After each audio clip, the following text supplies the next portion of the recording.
Recording in progress.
Test, test. Yep.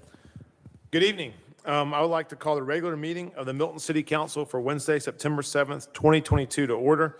The city strongly recommends that you review tonight's agenda carefully, and if you wish to speak on any item on the agenda, then please bring your comment cards to the clerk as soon as possible. While the Milton rules allow a speaker to turn in their comment card up until the clerk calls the agenda item, once the agenda item is called, no more comment cards can be accepted. Will the city clerk please call the roll and make general announcements? Good evening, Mayor and Council. I'll be happy to call roll for the September 7th, 2022 regular city council meeting. I would like to remind those in attendance to please silence all cell phones at this time. Those attending the meeting who would like to make a public comment, you are required to complete a yellow public comment card located on the table just as you walk into chambers. Your comment card must be presented to the city clerk prior to the agenda item being called. Any comment cards received after the item has been called will not be accepted. All speakers, please identify yourself by name, address, and organization before beginning your comment. If you are representing an organization, an affidavit is required stating you have the authority to speak on behalf of that organization. Please review tonight's agenda, and if you would like to make a comment, please bring your comment card to me now. Demonstration of any sort within the chamber is prohibited. Please refrain from any applause, cheering, booing, outburst, or dialogue with any person speaking. Anyone in violation will be asked to leave. As I call roll this evening, please confirm your attendance. Mayor Peyton Jamison. Here. Councilmember Andrea Veerhoff. Here. Councilmember Paul Moore. Here. Councilmember Juliette Johnson. Here. Councilmember Carol Kirkley. Here. And for the record, Councilmember Jan Jacobus and Councilmember Rick Morrig are absent. Would everyone please rise for the Pledge of Allegiance? I pledge allegiance to the flag Of the United States of America and to the republic for which it stands, one nation, under God, indivisible, with liberty and justice for all.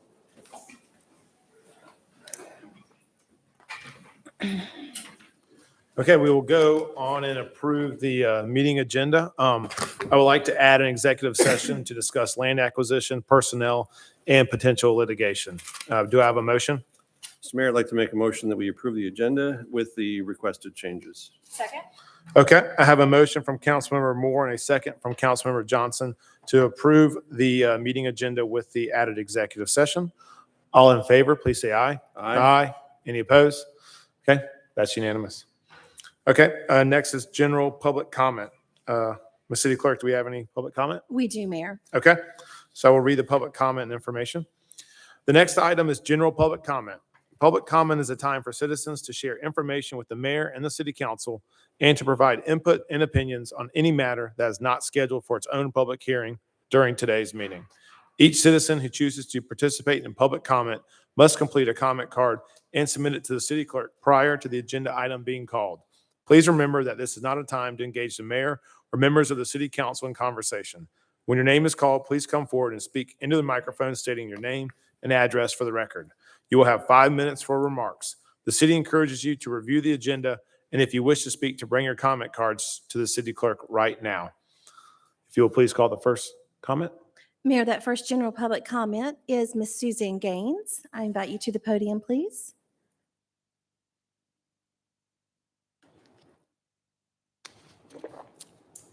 Good evening. I'm Suzanne Gaines. I live at 540 Trayburn View in Milton, Georgia. I live in White Columns Golf. I am here to share the appreciation I have for Councilman Moore. I know the ethics filing that was done by our HOA president on his own personal behalf. And I don't agree with it, as do many residents. But I wanted to clarify something that I think was not put forward enough for everyone to understand on the council. There was nothing ethically done wrong by Councilman Moore. If anything that was done wrong, it was how the city went about putting the signs into our neighborhood. So we had many people, many residents sit down with the councilmen and women and speak about how it could have been done better. Everyone agreed it wasn't done correctly. So Councilman Moore took the brunt of that on his shoulders for 3 months. And He didn't do anything ethically wrong. He spoke up. And that's why I voted for him, to speak up for me, because it didn't matter. It doesn't matter what all of the residents had to say that night in August. You all decided what you thought was the best thing, even though residents had come to you and spoken to you one-on-one, had lots of documentation, had driven the streets yourselves. And I feel that this is labeling Councilman Moore and his family with an ethics suit that shouldn't be done. So the process was not followed, not anything, nothing was done ethically wrong. The process was wrong. Thank you. Thank you. Will please call the next speaker? Mayor, I'd like to invite Ms. Dana Dudley to the podium, please.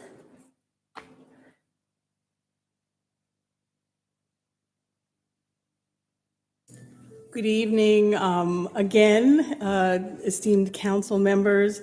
I am Dana Williams Dudley. I live at 590 Glenhampton Drive, also in the Gulf section of White Columns.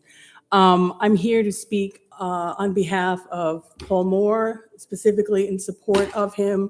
I speak on behalf of many residents who were unable to attend tonight, and just want you to know that we hold him in high regard. And, we understand the proceeding that took place. We do not agree with charges having been brought against him.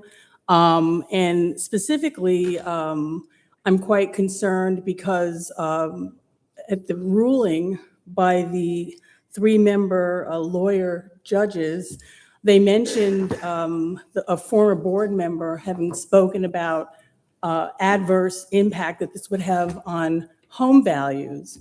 I believe they were referring to me because I've seen my name written in some other publications.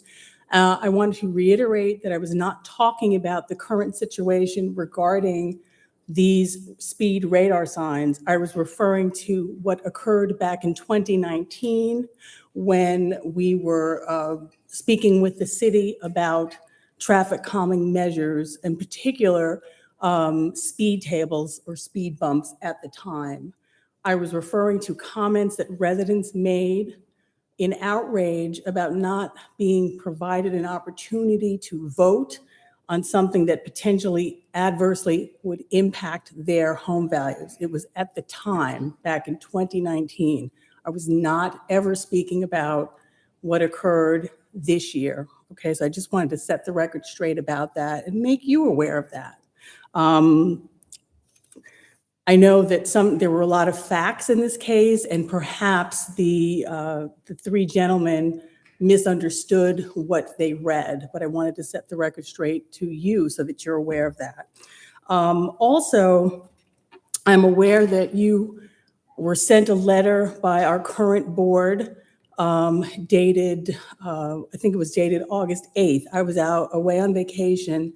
They transmitted a letter that they wrote to me trying to, the only thing I can say, it was one of the most inappropriate letters that I've ever read, and I've read a lot of letters. They stated that I spoke negatively about representatives of the city, in particular employees. I want to let you know that at no time when I was the president of our board of directors, nor at the current time, did I ever say anything negative about your fine workers here at the city. In fact, I have stressed that we had a very positive working relationship and still stand by that, irrespective of how everything transpired with the traffic calming situation now. Also, in that letter, they made reference to a February 2019 letter that they knew about or received from Mr. Gerard's firm. I tried to obtain a copy of that letter. I was unable to do so. It was cited as attorney-client privilege. So my question is, I don't know how the current board even knows about that letter, but supposedly it stated that the board at the time, back in 2019, had the right to act on behalf of the community. I received a letter from, or correspondence from Sarah leaders in March of 2019 that stated that we needed a 67% 1 minute. affirmative vote. So I just want to say, I don't know, what's what, but I never knew of such a letter. And again, the current board seems to know about it. Again, I don't know how they know, but it predated the correspondence that I had with Sarah, and I just wanted you to be aware of that as well. So I'm a lawyer myself. I work on facts, and my facts show that there is a different set of facts that they have told you. And I stand behind the fact that our current board did not do their due diligence with regard to querying our residents. They did not. So I want to leave you with that. So, thank you for your time and deliberation on all of these matters. We appreciate you very, very much. Thank you. Thank you. Mayor, I'd like to invite Ms. Mary Cronk to the podium, please.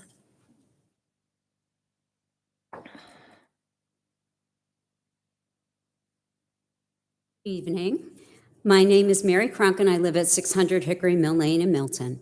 Because agenda item 22-272, which is an amendment to Chapter 4 allowing Sunday sales for manufacturer licensees, is in first presentation this evening, I'm making my comments during the general public comment portion of the meeting.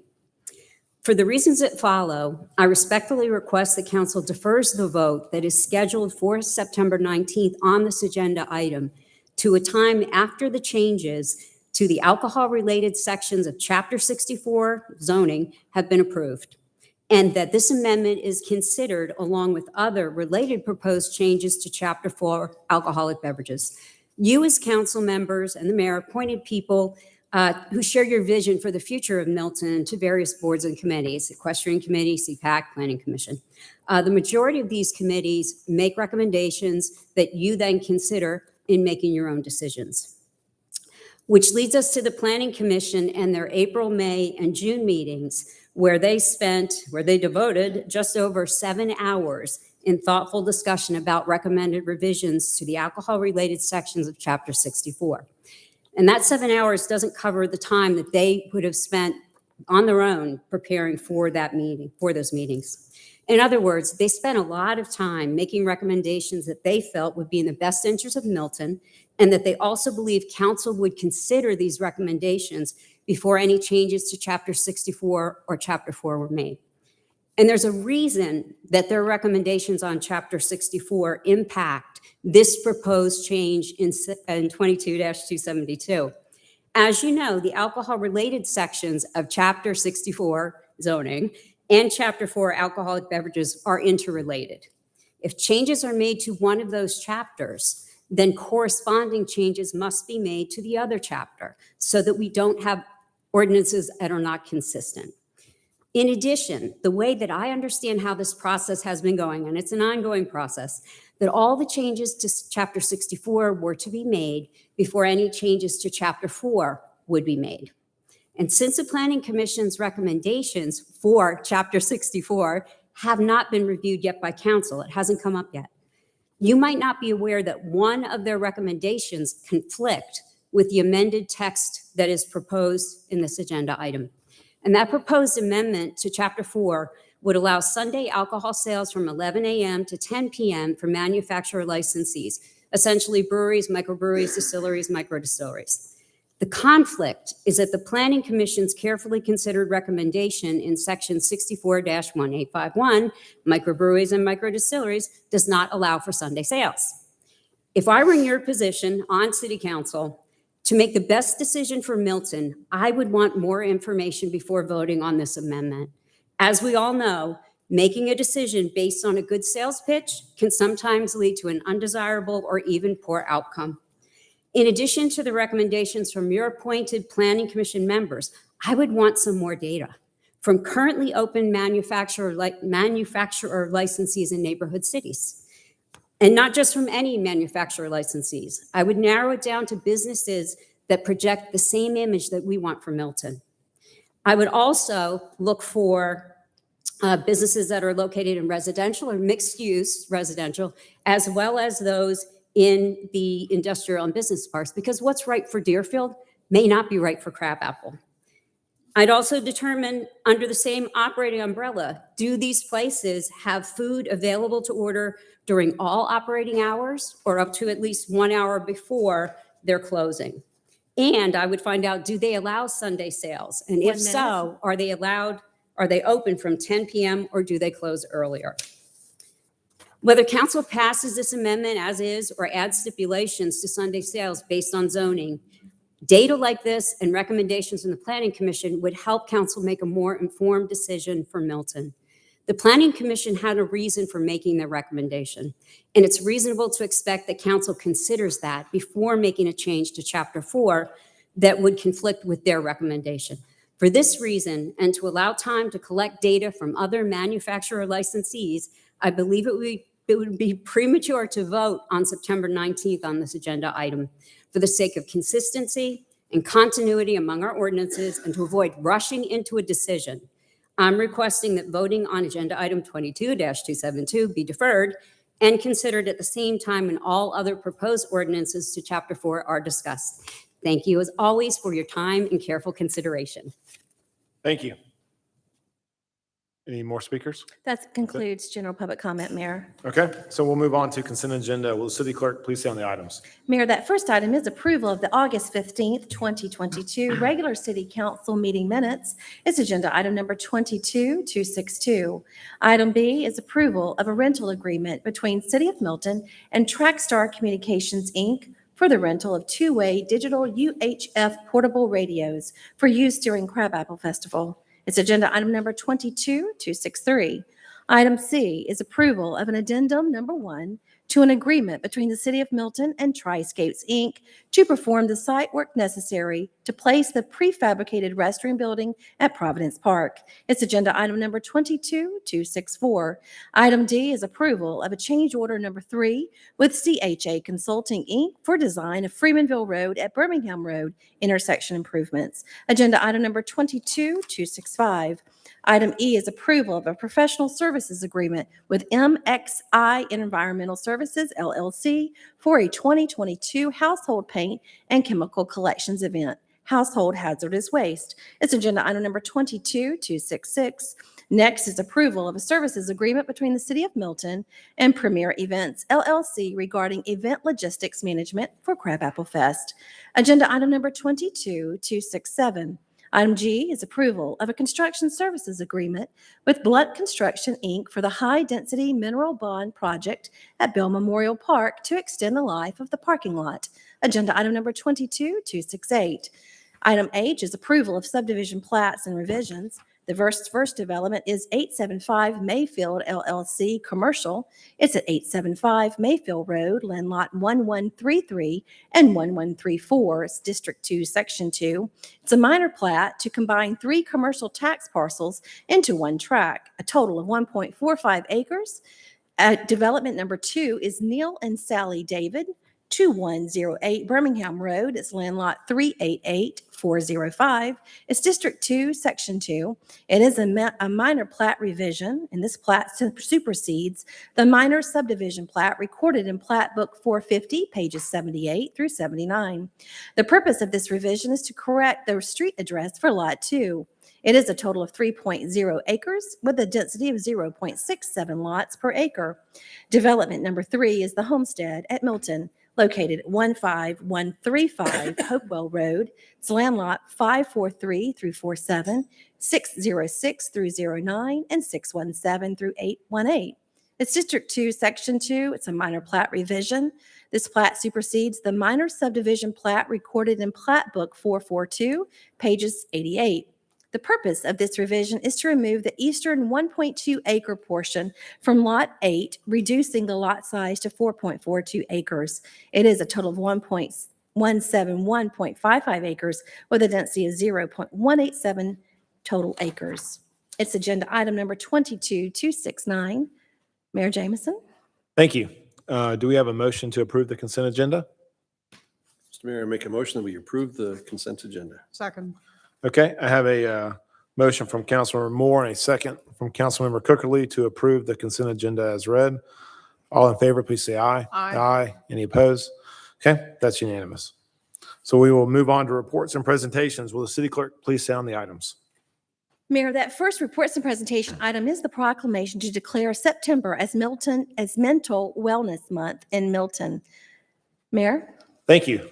So tonight we have a, a proclamation that is promoting the mental wellness and recognizing the Suicide Prevention Week. We have Teresa Rusby here, who is the co-founder and executive director of the LRJ Foundation. She's done tremendous work here over the years on suicide prevention. So it is my honor to read this proclamation. We'll have y'all come up and we will take a picture. Whereas people of all ages, of all types, and in all places, including Milton, struggle with depression, anxiety, PTSD, and other mental health issues. And whereas the stress of the past several years, such as those associated with the COVID-19 pandemic, have exacerbated these difficulties for many. And whereas the city of Milton recognizes the value of boosting public awareness about these challenges and ways that people can address them. And whereas September is Mental Wellness Month in the city of Milton, marked by engaging social media and a September 21st webinar in partnership with the mental health focused nonprofit LRJ Foundation. And whereas this month includes World Suicide Prevention Day on September 10th and National Suicide Prevention Week from September 4th through the 10th. And whereas, according to the CDC, suicide is a top 10 cause of death in America and the second leading cause of death among those ages 10 to 44, accounting for nearly 20% of deaths between 10 and 24 years old. And whereas research shows that sharing information and having candid dialogues on suicide can be critical in preventing it, both in terms of reducing stigmas as well as letting people know they're not alone and help is out there. And whereas Milton is a better place when difficult topics like suicide are discussed head on, with a community coming together to forge connections, offer resources, as well as listen and support those in need. Now, therefore, we, the mayor and the city council of the city of Milton, proclaim September 4th through the 10th to be Suicide Prevention Week in Milton, and we demonstrate the city's commitment to our citizens' health and well-being by working with the LRJ Foundation on an educational campaign throughout September, sharing information, tools, and resources with our community, and to support mental wellness, given under our hand and seal, the city of Milton, Georgia, on the 7th day of September 2022. So y'all will come on up.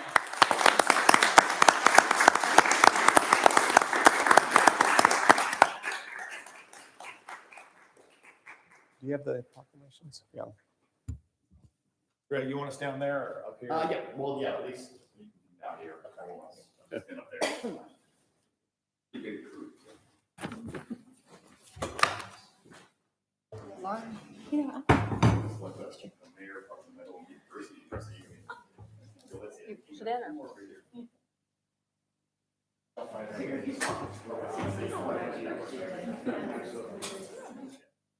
Ready? Here, and Andrea, can just move over a tiny bit, just a little bit. Yeah, they're good. I'm gonna do both. Amber, you go first. You want to go first? Okay, that's fine. I'm gonna do two cameras. Ready? 3, 2, 1. Here, stay up there. 3, 2.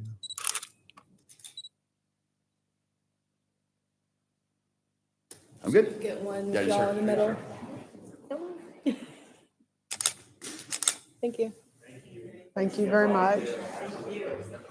Oh, yeah. I like them. Thank you. I'm always like a foot shorter. in Thank all you pictures. so much. I'm so glad she's here too. Not that short. No. I feel like it's just the placement is like. Yeah. Yeah. Put your next to Paul, I know that's true. like a little tiny girl. Okay. Will the city clerk please sound the next item? Mayor, that next item is a proclamation celebrating the first graduating class of the City of Milton's Emerging Leadership Program. Mayor? I will turn it over to Stacy. Thank you, Mayor and Council. So tonight, we're going to talk a little bit about our Emerging Leaders Program, give you a little bit of background and what it's all about. So leadership development is such an important investment in our most important asset, and which is our employees, our team. It helps with attracting, retaining, and developing employees. It helps with, it's an essential successful succession planning tool and creates more power to execute our strategies. And it can also improve employee engagement and assist with navigating future challenges and changes. With all that in mind, we set out to create an Emerging Leaders Program. half of the program focused on leadership development, and the other half focused on like a peek into our operations, more like a citizens government academy. For the leadership development piece, we partnered with Bill Stark and Tim Thimbert with LeaderGov, and they provided monthly sessions that focused on emotional intelligence and other leadership skills. Like they dove into personality assessments and 360 surveys and communication essentials and leadership blind spots. And then the other half, our department heads led, and they gave kind of a dive into their departmental operations. And the idea here was to arm our participants with more information about all the city operations so they can better help our citizens in serving our citizens. And I asked the class participants to come up with a name for this part of the program, and they came up with Milton Employee Government Academy, or MEGA. So we have LeaderGov and MEGA, part of the Emerging Leaders Program. And I had the opportunity to speak with the participants to get their thoughts and opinions on what they thought about the program after they finished pretty much everything. There was a capstone project or presentation they had to do at the end. And they knew going in that they would learn leadership lessons, they would learn about themselves, they would learn about the departmental operations. But the one thing that they didn't realize that they would gain going into this program was the connections that they would develop with each other. They had, a really good bond with each other. They know that there's somebody within other departments that they can go to that can, help get them answers, or they can rely on to hold them accountable. And I thought that was really interesting. I wanted to kind of point out that was a nice surprise, I think. So before I turn it over to you, Mayor, and to read the proclamation, Bill Stark with LeaderGov is going to come up and say a few words as well. But I wanted to thank a few people. I wanted to thank first Bill and Tim for helping me develop this program. The guidance they provided was key, and I think that we came up with a really good product. And I also wanted to give a shout out to our department heads. They really stepped up. They led the departmental operations sessions, but they also stepped up as mentors. And I think that they've also developed a bond with the class participants as well. And lastly, I truly appreciate the 8 guinea pigs that participated in the 6-month-long program. Sandra, Emily, Matt, Jen, who couldn't be with us tonight, Anita, Andrew, Jackie, and Thomas.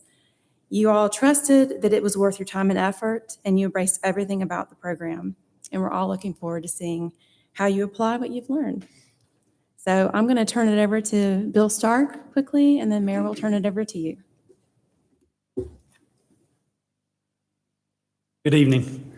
My name is Bill Stark. I'm a co-founder of LeaderGov, and Tim Thimbert couldn't be here tonight, but I want to say thank you for making the investment in your team. We work with a lot of cities and counties around the country. Not all of them are healthy. Many of them are unhealthy. And fortunately for us, we get to work with your staff, which are healthy.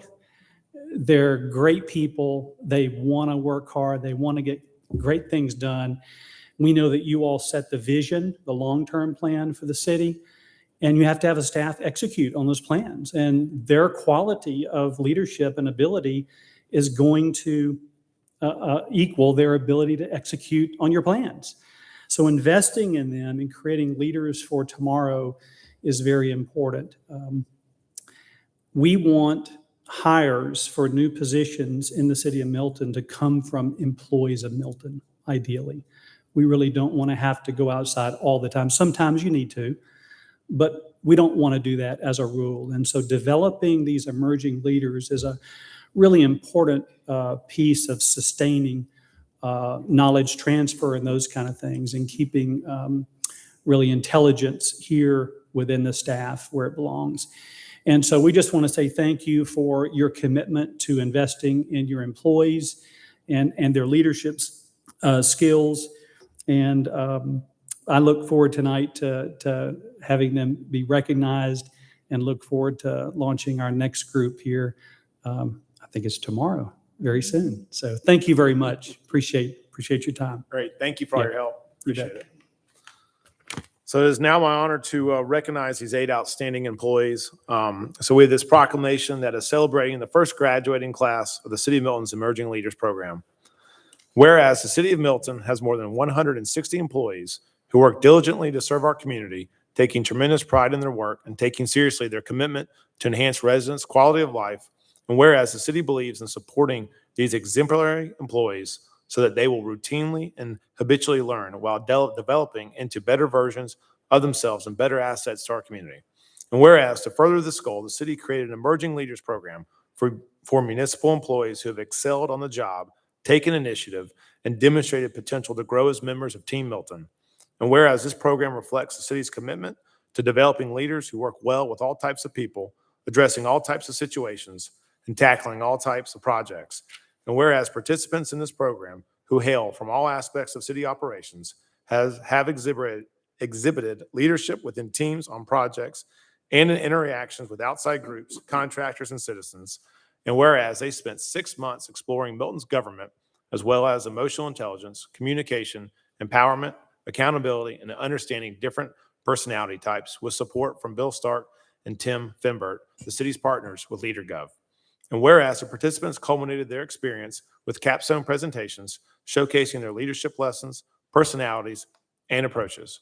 And whereas the City of Milton greatly appreciates the efforts and dedication of this first graduating class of emerging leaders, now therefore we, the Mayor and City Council of the City of Milton, celebrate the members of this inaugural Emerging Leaders class as we look forward to their continued growth and service to our government and the greater community. Those 8 outstanding employees are Sandra DeWitt, Emily Groth, Matt Fallstrom, Jennifer Hartwig, Anita Jupin, Andrew Kennedy, Jackie Lim, and Thomas Rhodes. Thank you for all your hard work. There's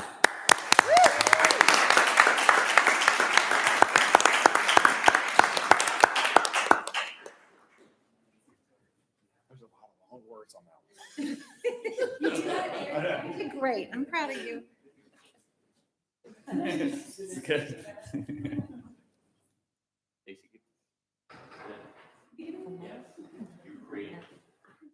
Just behind again. But I need to give you a thunder. There we go. Okay, hold on. Okay, get in your picture. Okay, so you're gonna hop in? Yes, we can get toward the, well, I think we need to shift. people Cashing this it way. in with Mr. Crow.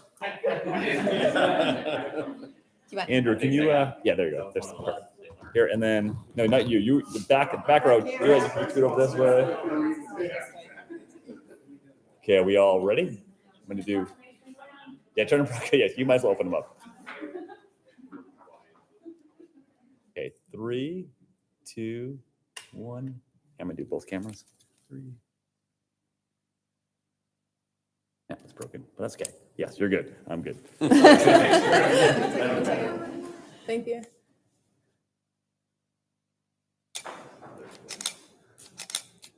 Thank you. Thank you. Thank you, folks.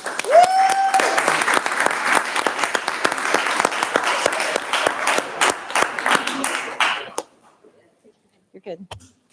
Taking a selfie. She needs a stick. That really bothers me. I'm a selfie.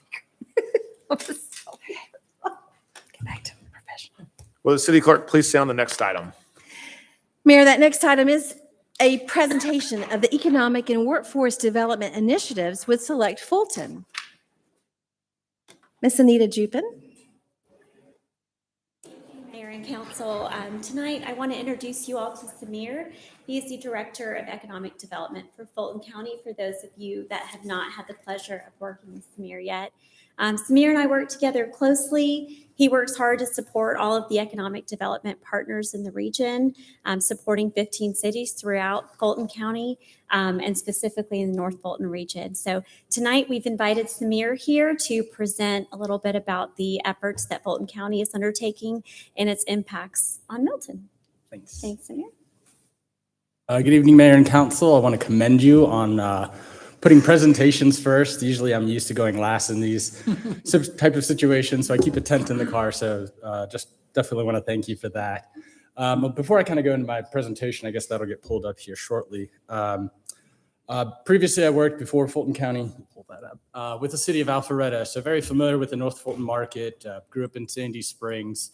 This is before Avalon was Avalon. It was Prospect Park.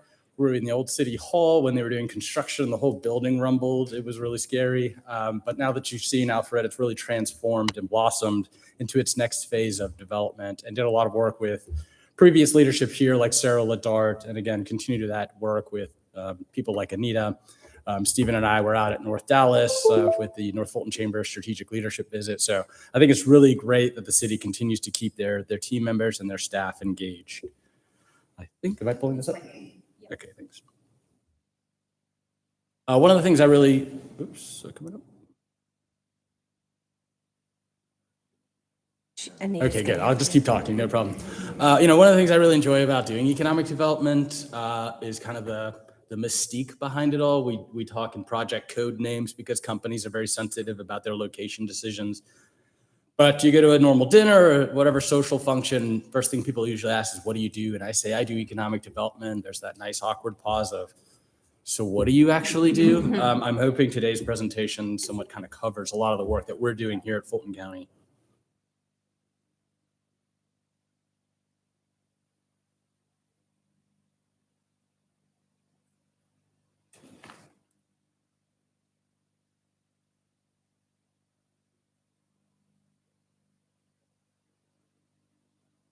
I have it on drop off if that's helpful. You see that? Do you see the scan disc? It's the scan disc.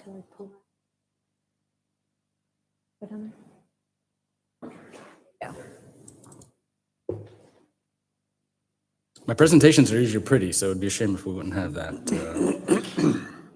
Comes up here.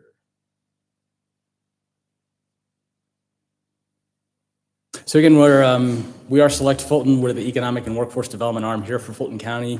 You'll notice a lot of communities use kind of an adjective and proper noun to describe themselves. Unfortunately, Cobb County's economic development agency is called Select Cobb, but we're Invest Atlanta, Partnership Gwinnett, Decide DeKalb. So similar in that lens.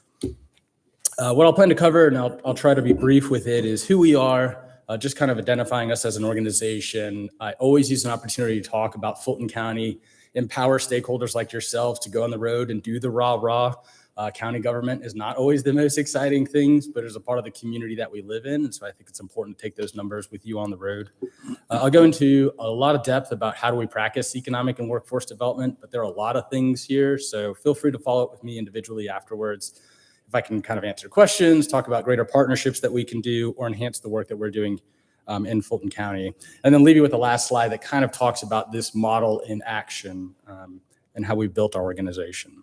So quick headline numbers of who we are as an organization. We're about a $3.5 million budget. A sixth of that probably goes towards economic development. A large chunk of that comes from a federal grant that we get. It's a Workforce Innovation and Opportunity Act grant. We're not unique in getting those funds. Essentially every county or cluster of counties in terms of regional commissions gets those funds. Oddly enough, maybe through the politicking, City of Atlanta has their own workforce development hole. So workforce development board. So we have a donut hole kind of in the middle there. I'm still working on my master plan to take over them, but I think kind of unifying those efforts would be more helpful. We're about 15 people in staff, 4 of which, 3.5 of which are in economic development. Again, the balance of that focuses on workforce development. Again, just talking about the pipeline and the work product that we're doing. If you looked at last year, typically we're working about 100 plus active projects, and these are not small retail or apartments. These are large state-driven competitive economic development projects. So a lot of our leads come from the State Department of Economic Development, the Metro Atlanta Chamber, our utilities like Georgia Power, a lot of the consultants and developers that we work. When you look at that pipeline, last year was goodish. We had about 20, those accounted for about 20,000 new jobs. Now those are not landed, those are just in the pipeline for consideration. 7,000 jobs retained. So most of what we're working is inbound jobs, not really local expansions. And they account for $4 to $5 billion worth of investment. I'd say on average, we convert 10 to 20% of that. I don't like to be held to controlling the ebb and flow of the unemployment rate. I hope nobody puts me on that. But again, I think we try to put a little grease on the wheel for having companies come here, as well as telling the story of Atlanta. When a company comes into a marketplace, there's no one there other than an elected official to kind of tell them where to go, how to be successful, and that's a lot of the work that we do. Similarly, to complement that effort, we do a lot of workforce development. There's about 250 people that we train annually through technical colleges and others that we pay for their tuition to go through. Really, we're taking a very identified subset of individuals. So these are low-income individuals, trying to provide them with skill sets to modernize them and bring them into that middle wage category. We're trying to provide them a livable wage. We can do some of that work for businesses, and that's kind of our newest foray. It's called business services, helping companies link up with workers and offsetting some of those training costs. So things like on-the-job training or incumbent worker training that you may have heard. And we've got a great employment rate where we've grown that up to 70% of people. And that's usually within 2 to 3 months of exiting our program. So we've got this nice Venn diagram that shows we're kind of the liaison and the hybrid between both business development and workforce development, so talent and training. And really why we align the two of those efforts, we heard from companies all the time, it's not incentives, it's not communities, it's not the office building. The number one thing that drives where we're going is workforce development. And that's from a Fortune 500 headquarters to a 1,500 person distribution center. And so aligning kind of workforce development, making sure the companies need qualified talent needs jobs, linking those two things. And other partners have kind of taken on that model. My very quick rah-rah on Fulton County, we're made up of 15 cities. I always like to think of property values as a proxy for economic output, since we don't get GDP figures at a county level. But you can see the taxable assets here in Fulton County, $126 billion versus our friends and maybe competitors west and east of us in Gwinnett and Cobb. They're a little in $70 billion, $69 billion range. So we're a 1 million person county in Fulton, 1 million in Cobb, 1 million in Gwinnett. But in terms of economic output, we are the driver of a lot of that.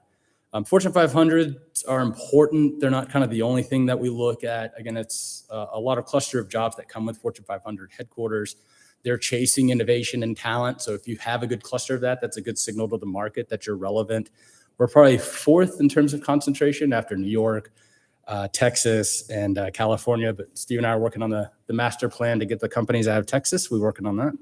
Mm-hmm. Another big thing that's really unique to Fulton County is just tons of existing commercial space. A lot of the times, doesn't matter how great and unique and special the community is, if you have nowhere to plug that company in, they're not going to go anywhere. We did that in Alpharetta.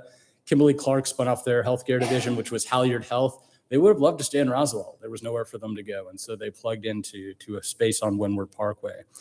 Having square footage in the hundreds of million square feet is just consequential. We think about something like Cumberland in Cobb County. That's 30 million-ish so square feet of office. We call it a submarket. That's it. That's all Cobb has to offer. We have Midtown, Downtown, Buckhead, Perimeter, North Fulton. So having all of these different assets, again, just makes us very competitive in the economic development landscape. The last thing I'll leave you with this slide, and again, I think just speaks to the importance of Fulton County and why we built a brand around Metro Atlanta starts here, is the fact that this is the 29 county Metro Atlanta region you see in the bottom right there. That's what we describe as the Metro Atlanta MSA. We only account for 1 in 6 residents, 6% of the land area, so not super consequential. But in terms of jobs, 1 in 3 jobs out of the entire 29 county Metro Atlanta region. That includes Gwinnett and DeKalb and all these others, and nearly 40% of all wages. So when you're talking to your state legislators and others, you remind them, so goes Fulton, so goes the Metro Atlanta region, and so goes the state of Georgia. We do very practical economic development. We're resource restricted, and so we focus on high wage, high skilled positions. That's what we chase. We don't do middle wage, boutique type of positions. Our big focus is about not only increasing those job counts on the high wage position, but also increased capital investment. And I know, especially at the local level, that's where we make a lot of our revenue. If you look at Fulton County, 50% of our revenue stream comes from commercial property tax digest. And we don't have, but for me and 2.5 other employees, we're kind of the front to those entities. Everything else in city and county government's geared towards the citizens. So helping to bring in commercial interest that can help offset some of those residential costs is just important. And again, ultimately, it's not for the fancy dinners or hanging out with executives and the like. It's about the fiscal security of our communities, for the services that and the contracts that you'll award today, making sure that you've got a healthy balance to invest in those efforts. When you think about some of the work that we do, I did put kind of a little pie chart there on the right that shows the type of pipeline of projects that we see. Again, Fulton County is great because it's big and diverse, everywhere from places like Milton to downtown Atlanta, down to Serenbe and Chattahoochee Hills, we've got such a diversity of people, communities, workers and the like that really benefit us and why we're able to see such a diversity of projects. We're not a one-trick pony. Most of our industry or targeted industries align with the state of Georgia, so none of these should necessarily be too unique. Logistics and supply chain, we do mostly on the south side. Global commerce is like headquarters, regional headquarters, shared services. We do a lot of that, life science, health, IT. In North Fulton, I'm still somewhat skittish on film and entertainment. You know, the state takes the incentives away, we're all doomed, but the big push for that is trying to get the post-production here. And we're seeing some of that pop up in places like Serenbe. And then obviously we're a big fintech boom here up at the 400 spine. I'll try to go through these elements a little bit quickly. So how do we practice economic development? Here are the big buckets of efforts that we do. We do try to serve as a single point of contact for economic development projects. Again, because of the secretive nature of it, having to call one person instead of 15 cities is helpful. But if they've identified the real estate they want to look at, if they're looking right at Milton, Anita's getting a call, she's a part of that. We don't work kind of outside of communities. Really what we're trying to do, just like the state and others, is funnel that cone into here into Fulton County. So that's a lot of our business recruitment and retention expansion efforts. We like to do a lot of marketing and storytelling, which is a big core of our business. And we've gone into some new projects here around entrepreneurship and small business and strategic redevelopment as of COVID. When you think about a lot of the work that we do in the services, so how are you actually helping companies come here? A lot of that is community socialization, having to understand what communities make sense. I'm not sure a 1 million square foot distribution center from Publix really makes sense for Milton. It's good to let them know on the, you can give me a signal if that's different, but you know, we want to let them know that on the front of like, here's where we think you can definitely be successful from a layered standpoint, not just in terms of real estate, but customers, accessing workers and having a unique space. We have a lot of tools like CoStar and Esri where we can pull a lot of this big data and commercial real estate data to do customized market research on the front end. A lot of these companies are coming with very sophisticated site selectors, so they have access to a lot of the similar things. Another piece of what we do is kind of existing industry and ecosystem engagement. A lot of that still is deferred to our cities. Again, cities feel much, companies feel much closer into the city that they're a part of than necessarily the local county government, right? City communities and companies in Chicago feel like Chicago, not Cook County. And so we work with the cities who do a much better job than we can in terms of that ongoing engagement. Getting a local, a letter from the mayor is just so impactful to some of these small cities. So some of that work is really important. And again, we do ongoing targeted industry support. We just had the BizNow Development Summit here for North Fulton, which is really the only development-like focused summit and discussion that happens here in North Fulton. And again, you're a 20, 30 million square foot office market. So it's good to see those discussions are happening. We're taking prospects out across the city and the county all the time. And we do that in alignment with the State Department of Economic Development and others. And it's not, one of the things that's really great about economic development in Metro Atlanta is we all work well together. So the state can sit in the same room as the city. Anita's still here? Yep. The city will stay in the same room as the county and the utilities. So that partnership has just helped us and made a lot of the work much easier. Marketing and PR, we get to do fancy, fun things. Kind of on the left there, we rented out Illuminarium. That's kind of this new, interesting 4K projection place off the Beltline. But what we try to do is these kind of unique curated events for our biggest stakeholders. And a lot of those are national site selectors that work for the big four in accounting or in commercial real estate. We'll invite them in, have a really unique event. We'll invite Commissioner Pat Wilson of the Department of Economic Development, usually a guest speaker, and just talk about why Metro Atlanta is relevant, why it's good. And it's kind of a casual affair to just name and face. This is very much a people business and a relationship business. Going into a room with 10 other counties that are shaking hands and fine with each other, I think just demonstrates a lot to these site selectors that it's easy to do business here in Metro Atlanta. We do part of the storytelling. Everyone likes our great custom socks. I think Anita's gonna have some in the budget for next year. We do a kind of an ongoing newsletter. Like I mentioned, we built our brand out of Metro Atlanta starts here. I wouldn't say my county commissioners love that. They want to see Fulton County, but companies know markets. And so Metro Atlanta is what resonates with them. And it's really the starting point for the region. So we think that resonates. We do a lot of local ads. And again, ongoing storytelling through things like Business Chronicle and Georgia Trend. When it comes to entrepreneurship and small business support, it's somewhat of a new foray for us, given that we're a large county government. Again, that close-in work is a little bit better suited at the city. I know the city's taken a leadership role in small business support. We had an ongoing series, the Empowering Entrepreneur Series. It was an ongoing webinar with technical assistance. Nice about that, you can record it, put it online. We have an interesting tool called Size Up. It's a small business intelligence tool, essentially put in 2 data points. The city, what type of business? So let's say Milton, and I want to open Indian restaurant. It will give me the business intelligence of all of that Milton Indian restaurant or Milton area Indian restaurant. When were they opening? It'll give you a timeline. Many were opening in the 2000s. What's the average worker per Indian restaurant? What's the revenue expected? What are their healthcare costs? So it gives you a lot of that upfront business intelligence that you may make an assumption about in your business plan, but it's real data that you can go in and say, a 30-person Indian restaurant may not be successful in Milton because the average is 10 employees or something, right? So some of these free tools that we offer. We did win our first SBA grant through the Small Business Administration to provide technical assistance. They gave out a lot of money through PPP and others, and instead of just empowering people with cash, they said, why don't we empower you to improve your business? So we have marketing professionals in leadership that hold classes either one-on-one or through webinars that help small businesses go through some of that work.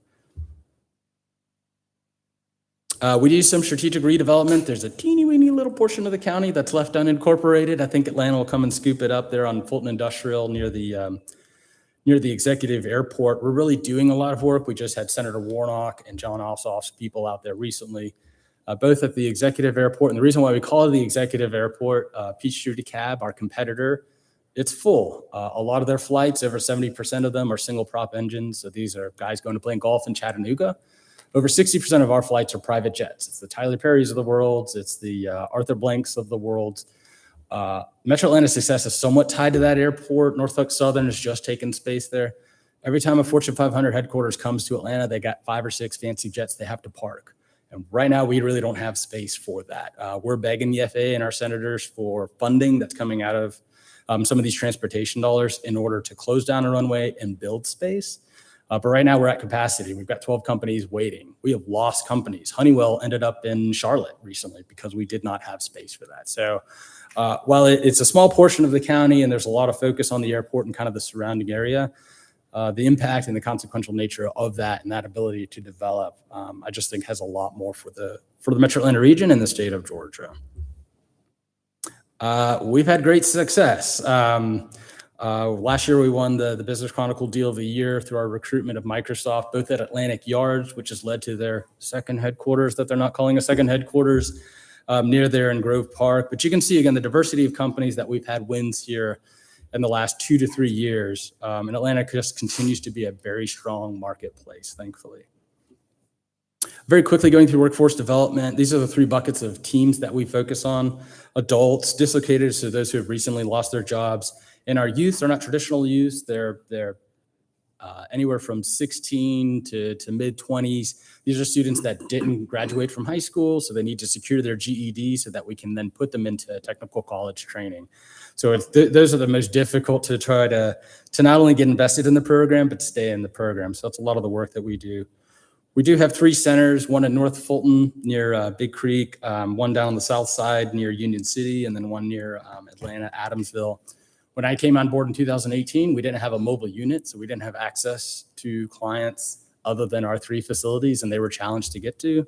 I asked the state for a bus. They gave us a bus. So we've got this great mobile unit. It's got workstations on it. We're able to take it, again, mobily to different events and functions. I'm not sure we brought it to Milton just yet, but places like Roswell, their RUMC group that does a lot of recruitment for jobs, we brought it up to this group. So have that available. We can talk about that more.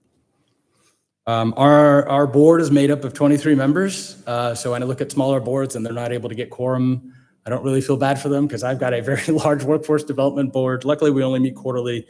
And it's somewhat mandated by federal legislation that we have big buckets of industries and business and education representatives. So you can see the litany of companies that are represented on our workforce development boards. We've really refreshed it as of late. I think Andy Mackey lives in Milton of Comcast. I see him running here all the time. So he serves as our chairman of our workforce development board. Again, we've had great program success. We took this from community development, which is really just a social services program, and elevating it to more of an empowerment program. So we did that in 2018. We were hemorrhaging funds back to the state. We've turned that absolutely around through the U.S. Department of Labor. They've certified and said, we're fine, we're good to go. Again, we've done better efficiency in our programming. Unfortunately, people would come through the door. It would take months for them just to get enrolled in training. It would take months for them to finish the training. It would take months for them to then get connected to a job. A real disaster. We've turned that around. We've really elevated the program. I think we've created a model for the state. A lot of what we did is outsource a lot of the direct services we do to a vendor that does that so that we can back up and think more strategically. And that's been very beneficial to us. I talked about kind of the flexibility in the workforce efforts that we have with our mobile unit. And then our job outcomes have just significantly improved. A lot of that's just has to do with the fact that we've compressed the trainings down and then synced up with good partners like Goodwill, who are just employer feeders. They are a great network to work with. Okay, blasted through all that last slide. So how does this model kind of work in action? You've got these disparate groups kind of working together. I saw your Venn diagram. Here's kind of the way I like to think about it. Back in 2015, the Development Authority of Fulton County, which is a close partner to ours, they're working with developers and helping to motivate them to do building specs. So they don't have a committed tenant. Get that building out of the ground today as opposed to waiting for 5 to 10 years. They did a leadership thing and working with Majestic Realty there in Union City to do an incentive on a building to get it out of the ground speculatively. So as that building's getting built, 2017, we're working with the State Department of Economic Development. There's a great company called ASOS. They do fast casual fashion online. I didn't know them. My wife was thrilled to learn about them, to know about them. But they were looking at both us and South Carolina. South Carolina's building wasn't coming out of the ground. It looked pretty in a rendering, but it's 18 months to delivery. Our buildings, because of the Development Authority, was 4 to 5 months to delivery. And that's what motivated them to come there. So Development Authority, building out of the ground, kind of our economic development team working with the company to go in that building. And then in 2018, using our workforce development team, really helping them on their hiring process. We don't do things in isolation. We bring all the regional workforce boards, recognizing for a company, it's not just going to be a Fulton County citizen that works there. They're going to come from all over the region. So we'll bring all the buses. You should see all the buses come together from the region to do large job fairs, which can offset some of those front-end HR costs. So their initial investment was $40 million, 1,600 jobs. The buildings, there were 3 that were built over $250 million. 3 years later, ASOS was continuing to expand in their NAFTA countries. They had a facility they were considering in Utah or us for this $100 million investment. I will swear that the front-end piece of this, the way that we took care of them, helping them get the building out of the ground, plugging them in the building, making them feel comfortable and successful from a workforce development standpoint is why they came back in 2021. So it's hard to describe these things. They have very long timelines. It's very, indirect and intangible to kind of do the connective tissue. But I think this represents somewhat how our model is working in action. So thank you for your time. Happy to answer any questions. Oh, thank you. Any questions from council? Thank you. Good stuff. Okay, Appreciate thank you. it. Appreciate it. Thanks. Thank you. Okay, will the city clerk please stay on the next item? Mayor, that next item is the Recycling and Solid Waste Strategy Update. Miss Emily Groth.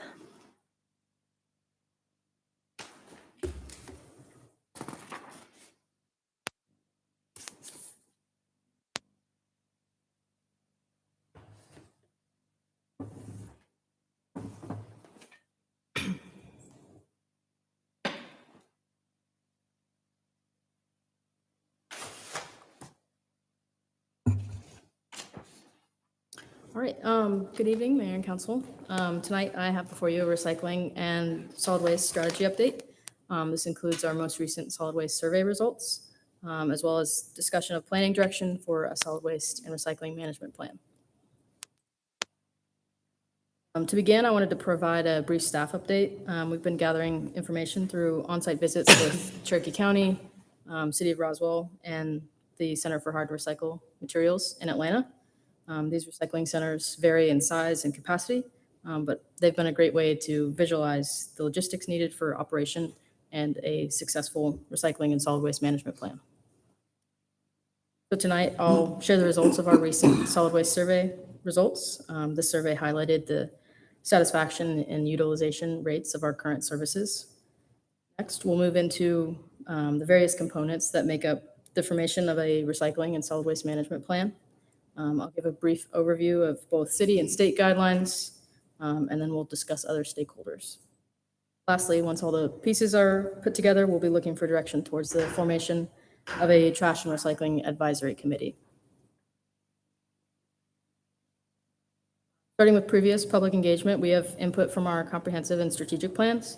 These plans highlighted the importance of citywide strategies that utilize sustainable best practices. This puts two of the most important stakeholders at the forefront of planning, the public and the environment. The graphic on the right shows the three most favorable recycling options, with the first option being a shared regional facility, and this comes from the comprehensive plan.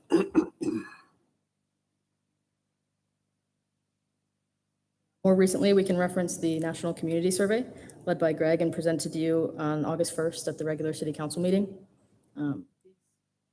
Three solid waste topics that you see on the chart to the left reflect a lower minority percent positive, though I'll mention what Greg had stated previously, that the survey was conducted during a time of significant issues in the industry like labor shortages. Part on the bottom was a more unique question that we were able to ask, and it echoes the most favorable recycling option from the comprehensive plan, a regional facility.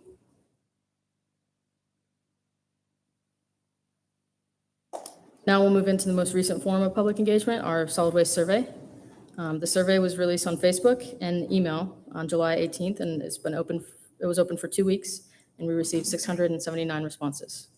The intent of the survey was to gather interest and satisfaction rates of our current solid waste and recycling services and system. Tonight, we'll analyze the results, keeping trash and recycling separate. Starting with an overview of our haulers, you can see that the most popular hauler among the respondents was waste management at 58%. The other category, in 13% in gray, makes up several other haulers with minimal combined percent utilization, including Red Oak Sanitation, Kincaid Sanitation, and Custom Disposal.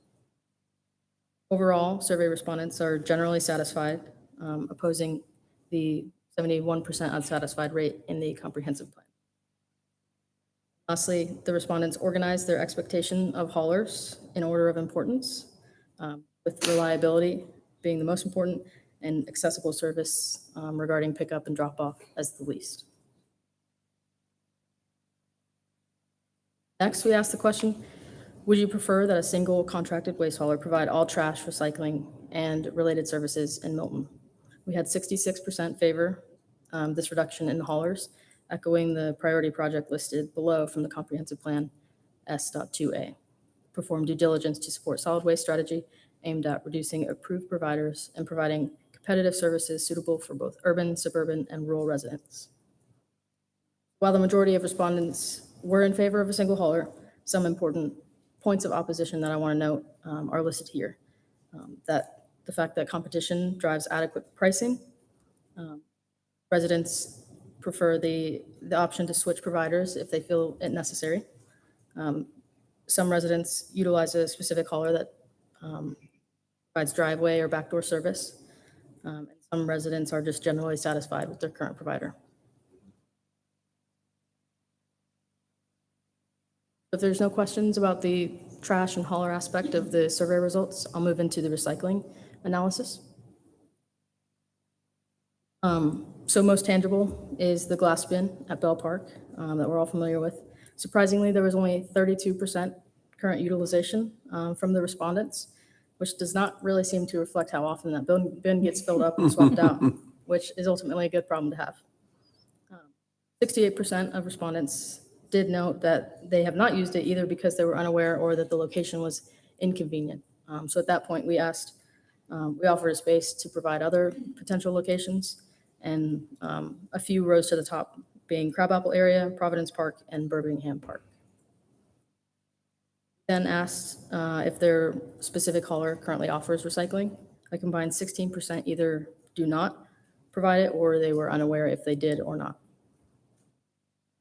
Next, we asked the respondents to select which type of hard to recycle program they prefer. 76%. Only 17% preferred that regional approach. So this kind of differs from the question posed in the comprehensive plan about the most favorable recycling option being a regional facility.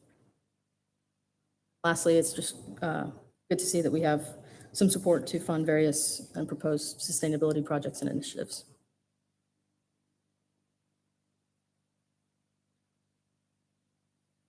Our last response to share about recycling is the proposed utilization of various services if they were offered in Milton. So all of these options on the left were offered, and you could select all or many or none. And the question was, if these were offered, would you utilize it?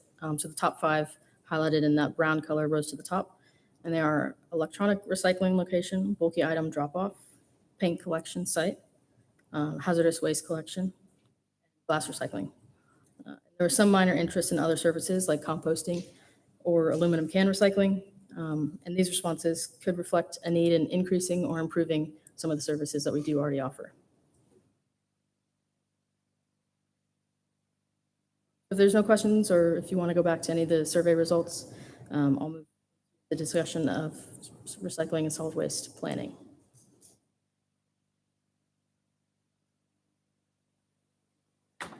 So these are some of the same components that I touched on at the beginning. So we've just covered the public engagement aspect. So we'll just move into state and city management and various planning partners, all of which kind of make up a recycling and solid waste system.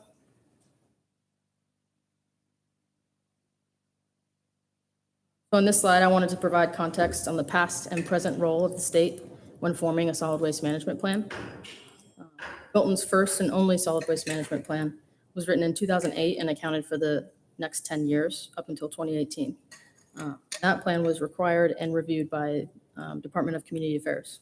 Since then, Department of Community Affairs loosened their involvement in solid waste plans, and now they just list general requirements for a plan, but don't require approval and review. Generally, a plan should include these 3 bullets here: providing adequate solid waste collection and disposal capability and capacity for at least 10 years, rating the size and type of solid waste facilities, and identifying sites that are not suitable based on land planning or other environmental factors. Considering these past and present state factors, our new plan should highlight these, but also account for some new challenges. Updated status and capacity of our regional landfills. We'll also need to include the impact of industry and labor shortages and an increasing capacity.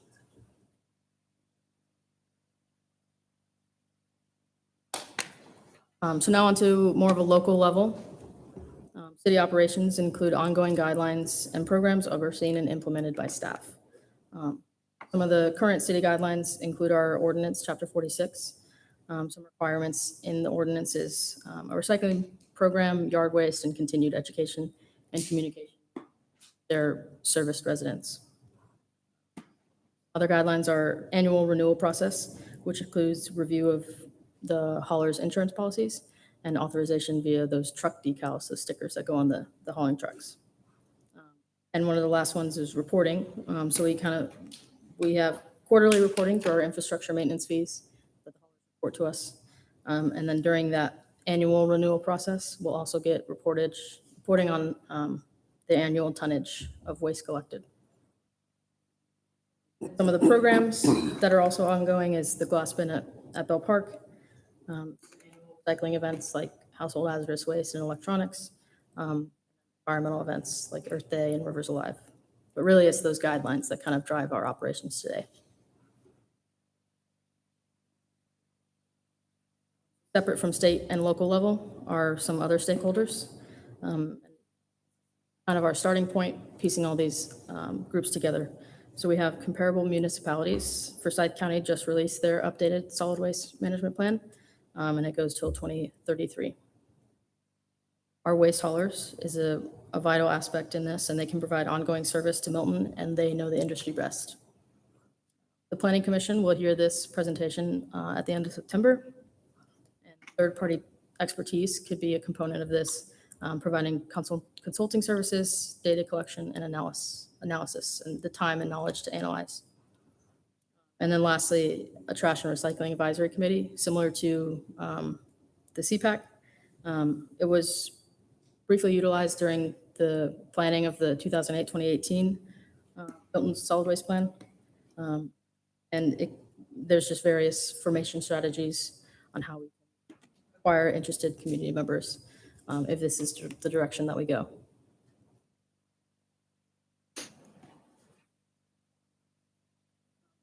Putting all these components together, you have the state, the city, the stakeholders, and you kind of get this cohesive system. And right now, the system is active and ongoing, and it just includes the daily collection and disposal of our municipal waste. But we could use this to drive a 10-year plan as well. And on the left here, you can see the roles and responsibilities of each group. For example, the committee would provide staff with the goals and direction to be able to regulate and execute them.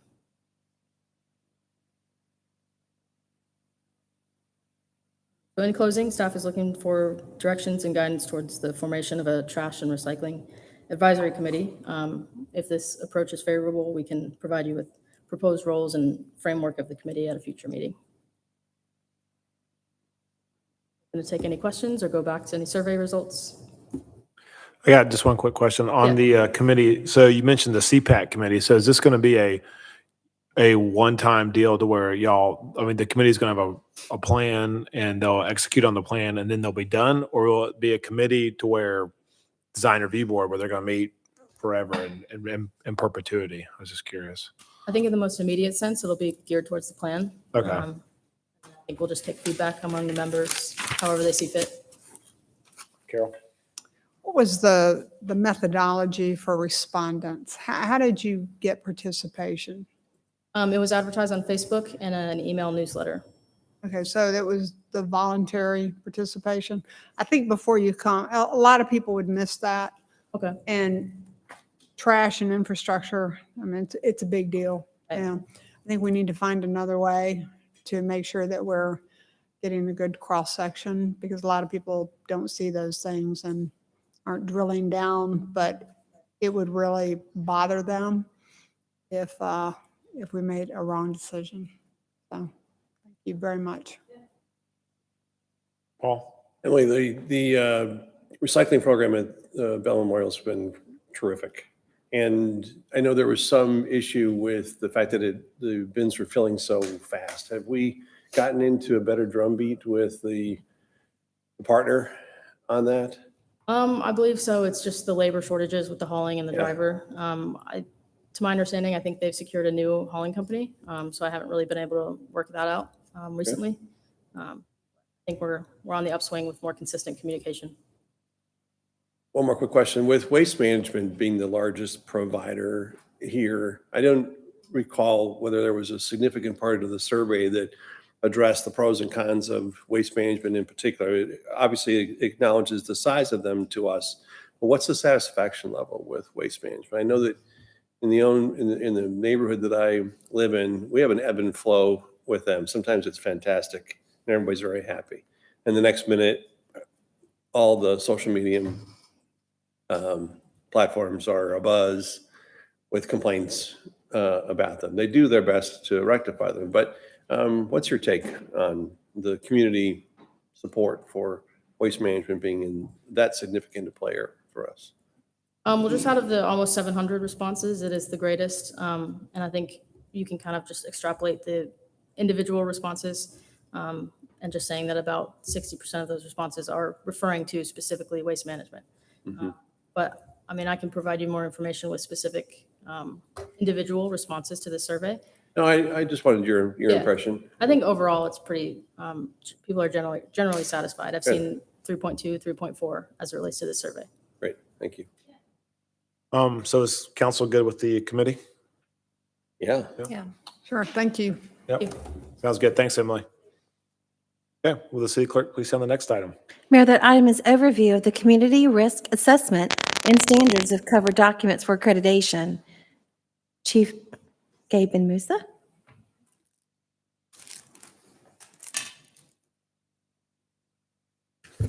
Good evening, Mayor, Council. I think you've gotten a copy of this. This is the official final document that we'll submit to accreditation. It was 12 months in the making. The community risk assessment, we take a deep dive into what kind of hazards we have around the city. We categorize them. We look at the impacts, the consequences. We analyze our response time. So we went back and analyzed 3 years of data for our response times. And Captain Murray, Tim Murray, is the one tasked with putting all of this together. He's the accreditation manager. So he's going to walk you through our findings and give you a little bit of an overview of the community risk assessment. Thank you. Good evening, everyone. Let's move that down. There we go. Like Chief Musa said, my name is Timothy Murray. I'm a captain here at the fire department. I'm currently stationed over at Station 41 on C shift. He was also nice enough to appoint me as the accreditation manager for the fire department. So it has become my responsibility to lead the fire department through this whole process. Before we get into this presentation, I want to put two points out real quick. First and foremost, you have a 150-page document in front of you. It is a lot of information. And for the sake of time, we're going to try to skim over this as quickly as possible by still hitting the main points. So we're going to be kind of looking at the 10,000 foot view versus down in the weeds. The second point is that this document is a living document. It may be finished right now, but we can run an incident tomorrow and have a situation in which maybe we didn't understand or we didn't know, and now we have to go back and revise this. And it'll be a continually improvement process for the fire department. So without any other further ado, here we go. So I need the presenter view. Oops. Can I get the presenter view on this one? No, please. On the screen, you're on present mode. I got that one. I don't have the side Yeah, thing. you're not going to be able to get that because it's showing exactly what's That's that's showing up there. Oh, great. This is Do gonna you be want my good. laptop? Okay. You have notes on there? Yeah, on the presenter view. I didn't realize that. First time doing that. No, My no apologies. worries. No worries. I- I have a presentation, don't I? I don't know if you have the most Can you recent pull it up? one. I have it. You can take my laptop.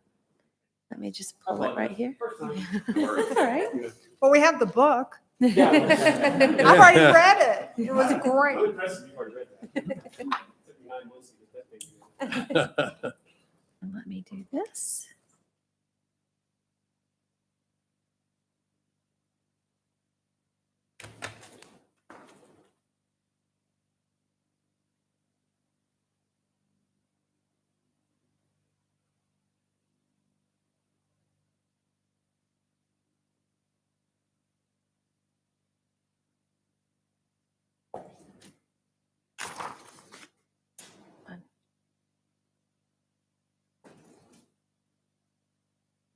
Go page one. Scrolling here.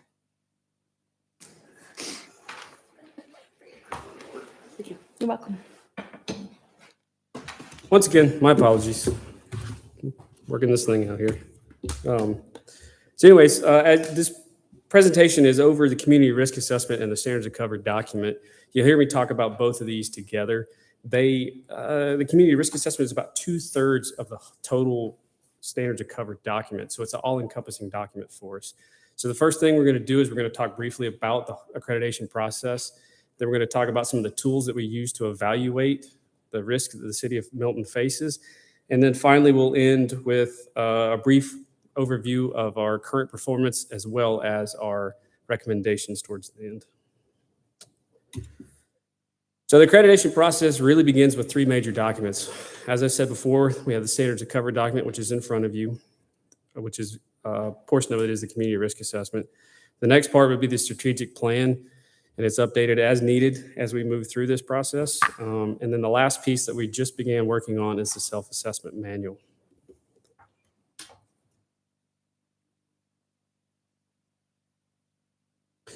So the standards of cover document is a detailed overview of the city and the fire department. So it looks at everything that we have in the city, from the topography, the climate, finance, infrastructure, all the way down to the fire department itself and the resources that we have and how we respond. Major components of the document is a community overview. The community risk assessment, like I said, is about 2/3 of the whole document. The current deployment and performances, which is our baselines, and then the evaluation of our current performance against NFPA standards or the National Fire Protection Association standards, and then a plan for improving the performance of the fire department. To begin with, we had to first divide the city into planning zones, and we used the city's 2040 comprehensive plan, and we modified it to fit the fire department a little bit better. We ended up taking the Sweet Apple and the Arnold Mill, and we combined those two planning zones as well as the Milton Lakes and the Bethany planning zones. But we also created two additional ones, the Manor subdivision and the White Column subdivision, because of the depth of the neighborhood with limited access. Plus we have speed calming or traffic calming devices, speed bump stop signs. It's taking us a lot longer to get through those neighborhoods than we would like. So after we did that, the next step was to analyze each one of these planning zones for the risk that we might potentially face. And to do that, and this is really throwing me off, we used three tools. The first tool we used was a 3-axis methodology using the modified Huron formula. And what that did is that establishes risk levels for each of the identified potential risks that we face. We used the National Fire Incident Reporting Systems codes, or NIFRS codes, that we use when we go out and we actually respond to something. We come back, we fill out a report, we tag it with a code, whether it's a building fire, car fire, EMS call, whatever. We use those as our baselines for our risk categories. The next thing we did is we used the occupancy vulnerability assessment profile. And this helped us identify buildings that might need additional resources if an incident is to occur, or what we like to call target hazards. Most of the target hazards that we identified were schools, government buildings, big box stores, the 2 nursing homes, as well as churches and the schools, sorry.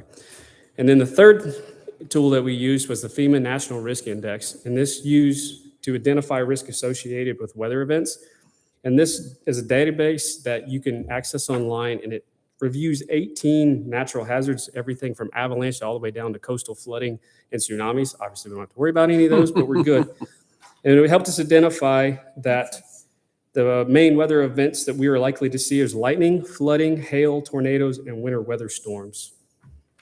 So once we did that, well, here, I'm going to go. This is a brief overview of the 3-axis methodology.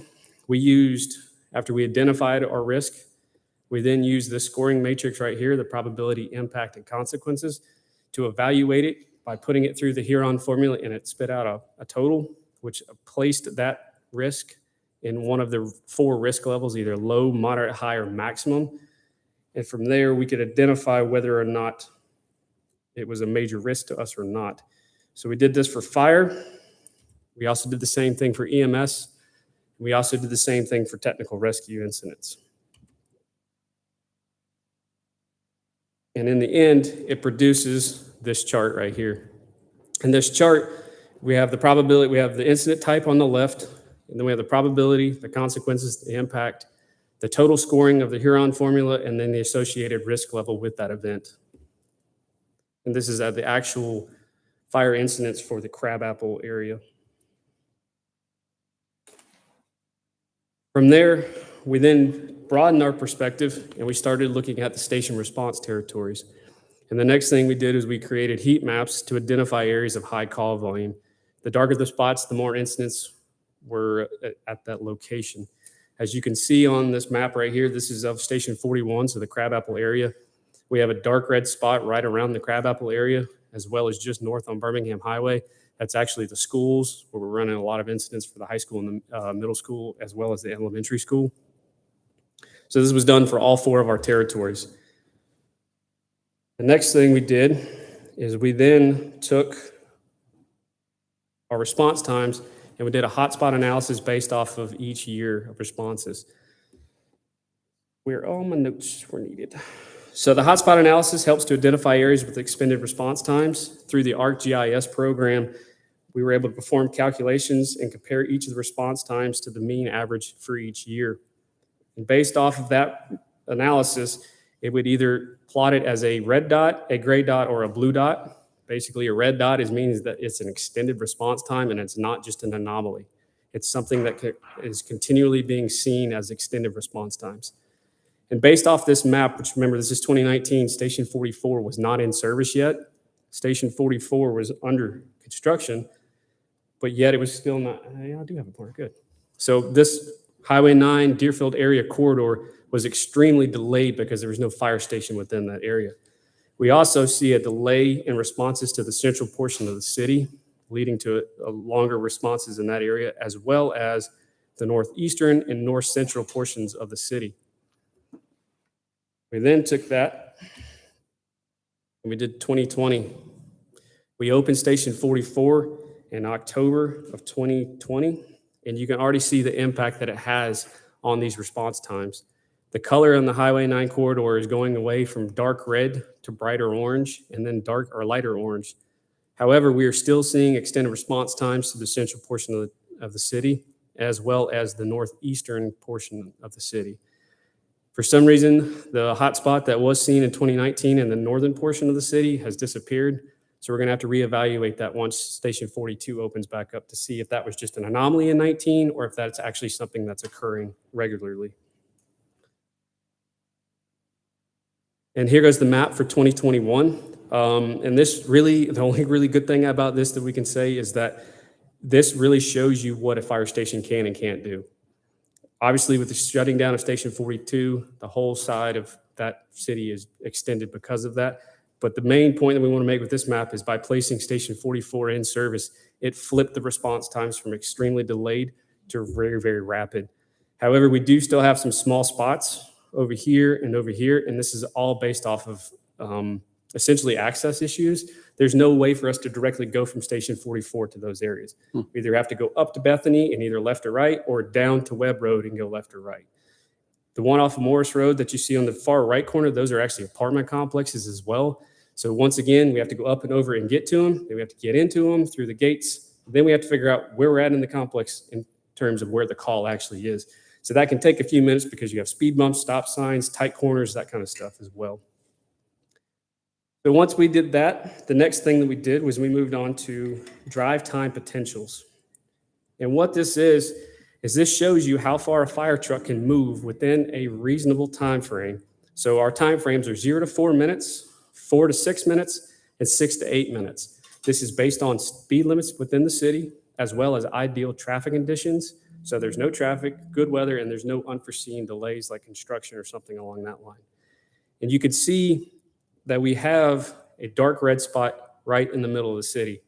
So we're starting to see we have delayed response times, and now the drive time potential is also showing that we're having those extended response times there. I do have one other thing. The top right corner, you can see the gray area right here in this very, very top corner. That's the backside of the manor.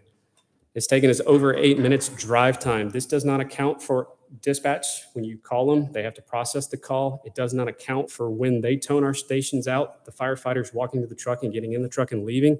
This is what we call air brake to air brake. So they get in the truck, push the air brake off, they drive to the scene, they pull the air brake. So we're taking 8 minutes or longer to get into these certain areas. So we're having extremely delayed times for those. But the good thing about these maps is it can help us determine if we need stations or not. So we can put Station 45 on the map where we already own a piece of property at the intersection of Birmingham Highway and Providence Road, and it essentially closes the gap that we've identified inside the middle of the city. We then can take it and we can also look at potentially moving stations. We know that we're seeing a higher concentration of incidents in the Crabapple area as well as up the road at the high school and the middle school. So by moving the station into the Crabapple area, we can actually move our station closer to where the incidents are, hopefully reducing the overall response time to there. Now, we do end up leaving a little bit of the tail end of Highway 140 open. However, according to the 2040 comprehensive plan, that area is supposed to be one of the least developed portions of the city where Crabapple is being developed continually.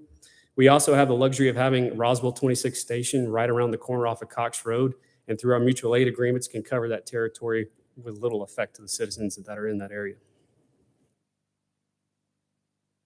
So the next thing we did is we did our response time analysis. But before we can do that, we have to have a benchmark. So we decided to go with the National Fire Protection Association's NFPA 1710 standard, which is a standard for organization and development of fire suppression operations, emergency medical operations, and special operations to the public by career fire departments. It's a big, long name. So we went with NFPA because it establishes industry standards for best practices. When we go, that's what they want to see. And the NFPA 1710 specifically establishes standards for staffing of apparatus, and usually it's based off of population density. The denser the population in that area, the more people they want to see on the apparatus. It also describes the minimum number of personnel needed on the scene of fires. Currently, NFPA says that we would need 16 people on scene of a standard 2,000 square foot residential house. We put 16 personnel on scene. However, our houses are not the regular 2,000 square foot houses. They're 5,000 plus square foot, with some of them ranging even in the neighborhood of 20,000 square foot. So we're a little bit deficient on that. And it also establishes response times for fire, EMS, and technical rescue responses. And that's really what we're focusing on right now.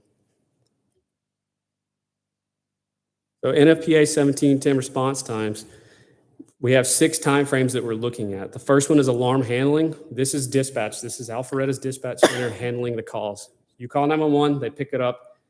NFPA 1710 says it should take them 64 seconds to process the call and dispatch units.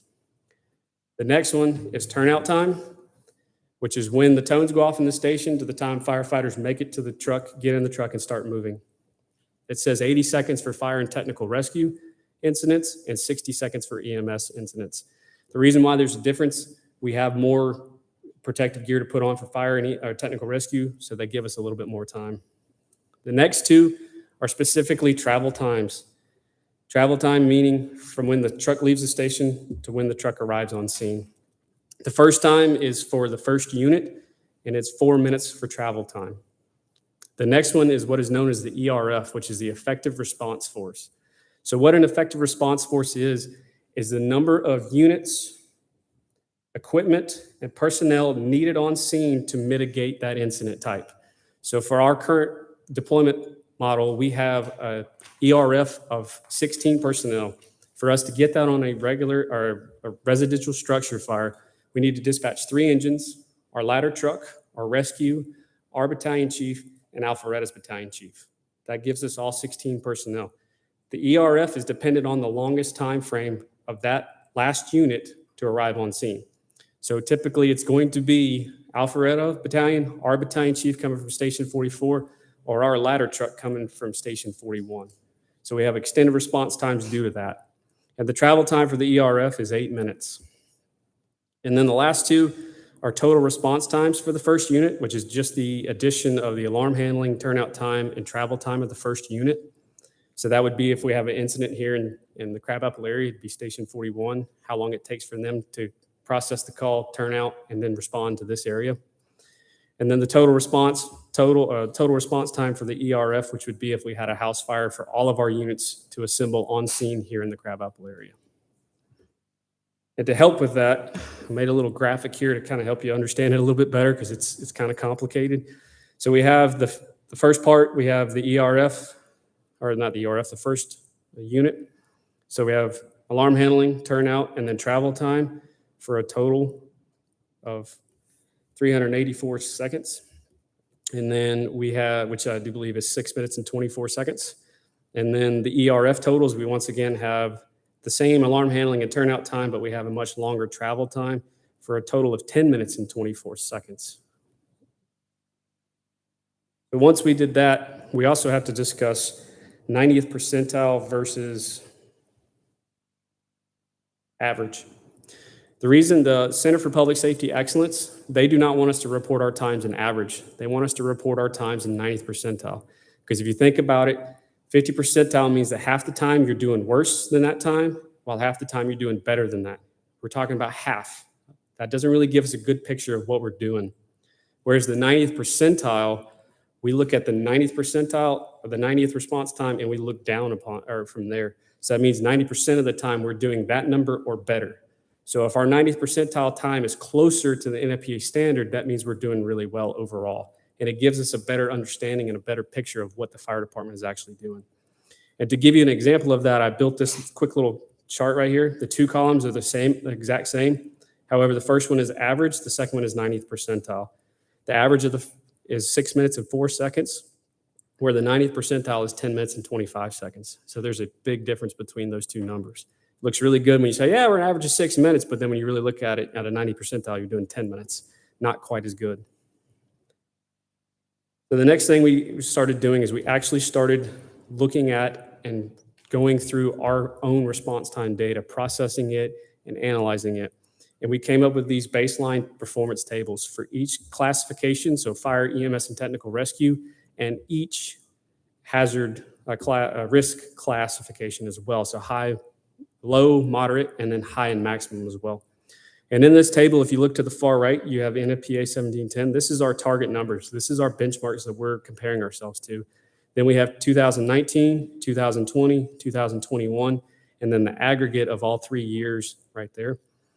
Then we have our population density, which we stuck with just urban across the whole city. And then we have the left 2 columns describe the timeframes that we're looking at. If we quickly look at the first one, this is the dispatching alarm handling time. So the time they pick it up to the time they dispatch a unit. They're saying NFPA should have it out in 1 minute and 4 seconds. We're having a 9th percentile of 3 minutes and 17 seconds. That's something that we're trying to work on, but unfortunately that's Alpharetta Dispatch and we don't have full control over that. The next one, which the fire department has full control over, is turnout time. NFPA says 120. We're all the way down to 229 in 2021. I can actually say, because I'm now analyzing this on a monthly basis and sending it out to all of our crews, we are actually at the 2 minute mark and we're falling. We're progressively getting better as we're moving now that we understand this is something we need to be looking at. The next one is the travel time for the first unit to arrive on scene. NFPA says 4 minutes. We got down to 7 minutes and 11 seconds before we shut down Station 42, and then we extended our response times back up to 8 minutes and 25 seconds. The travel time for the ERF, NFPA says 8 minutes. We moved it down to 12 minutes and 19 seconds, and then we bumped it back up to 13 minutes after 42. And then the next 2 rows deal with the total response time, and I forgot to mention, but the N number is the number of incidents that were used in the calculation of these response times.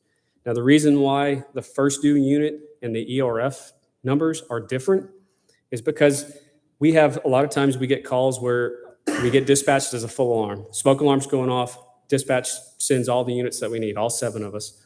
We all get there, but the first unit gets on scene, walks up to the door, somebody walks out, say, I was cooking, burned something on the stove, no emergency.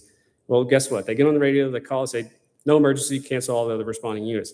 Not all of the units arrived on scene, so the effective response force didn't make it on scene. So those numbers are going to be lower because of that. So if we look at the travel time or the total response time for the first unit, a total response time is 6 minutes and 24 seconds. We are at 12 minutes and 13 seconds. For our total response time for the ERF, NFPA says 10 minutes and 24 seconds. We managed to drop it down to 15 minutes and 57 seconds. We've actually seen a reduction of 8.8% in our average response time over the last 3 years.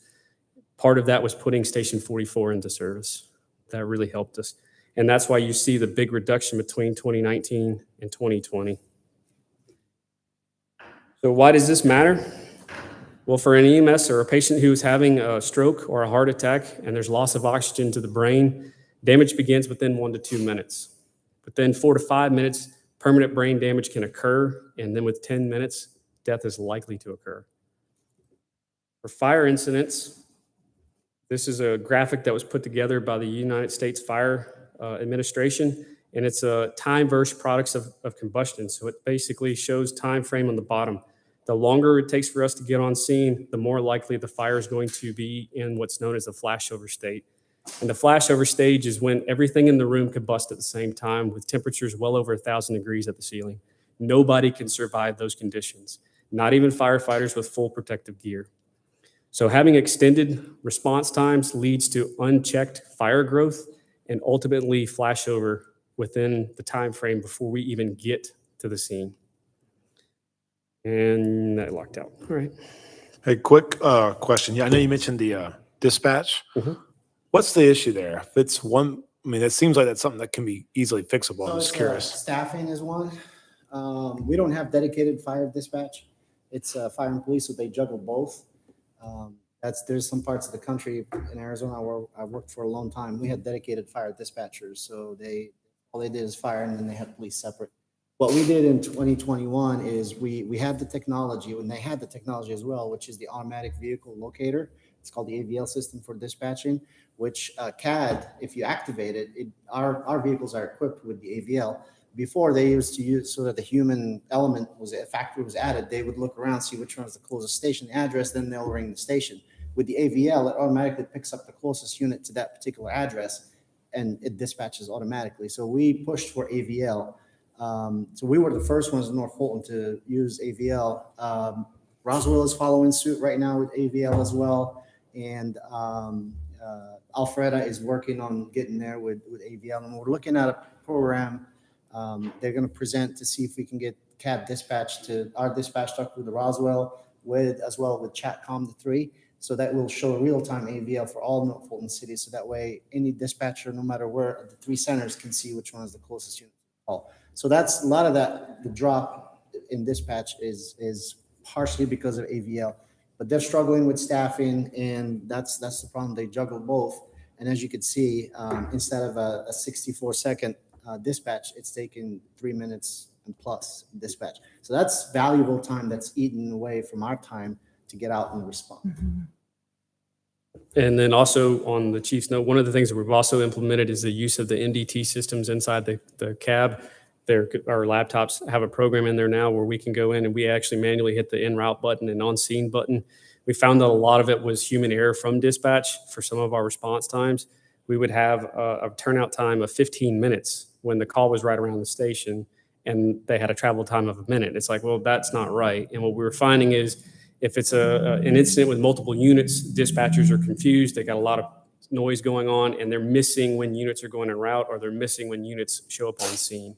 So we started using that, and we've seen some better results with our response times just because of using that in the AVL system. That also helped clean up the data a lot, because they used to do respond over the radio, engine 44 responding, then good luck if dispatch hears you and when they actually push that you're responding. And that's why the data was skewed.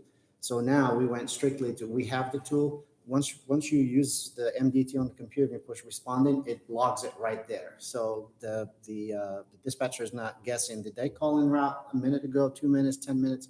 So we had to go back. Tim had to clean up a lot of that data, and we found a lot of the errors. He had to compare CAD with notes with our incident reporting system. By going to that, we're trying to eliminate that human. Chief, let me clarify what I think I heard you say. So Alpharetta isn't up to speed on the NVTL? AVL. For the, so they activated it for us. So we're strictly dispatched by the AVL. Okay. Alpharetta have not activated the AVL on their vehicles. So that's part of the other issue. Yeah.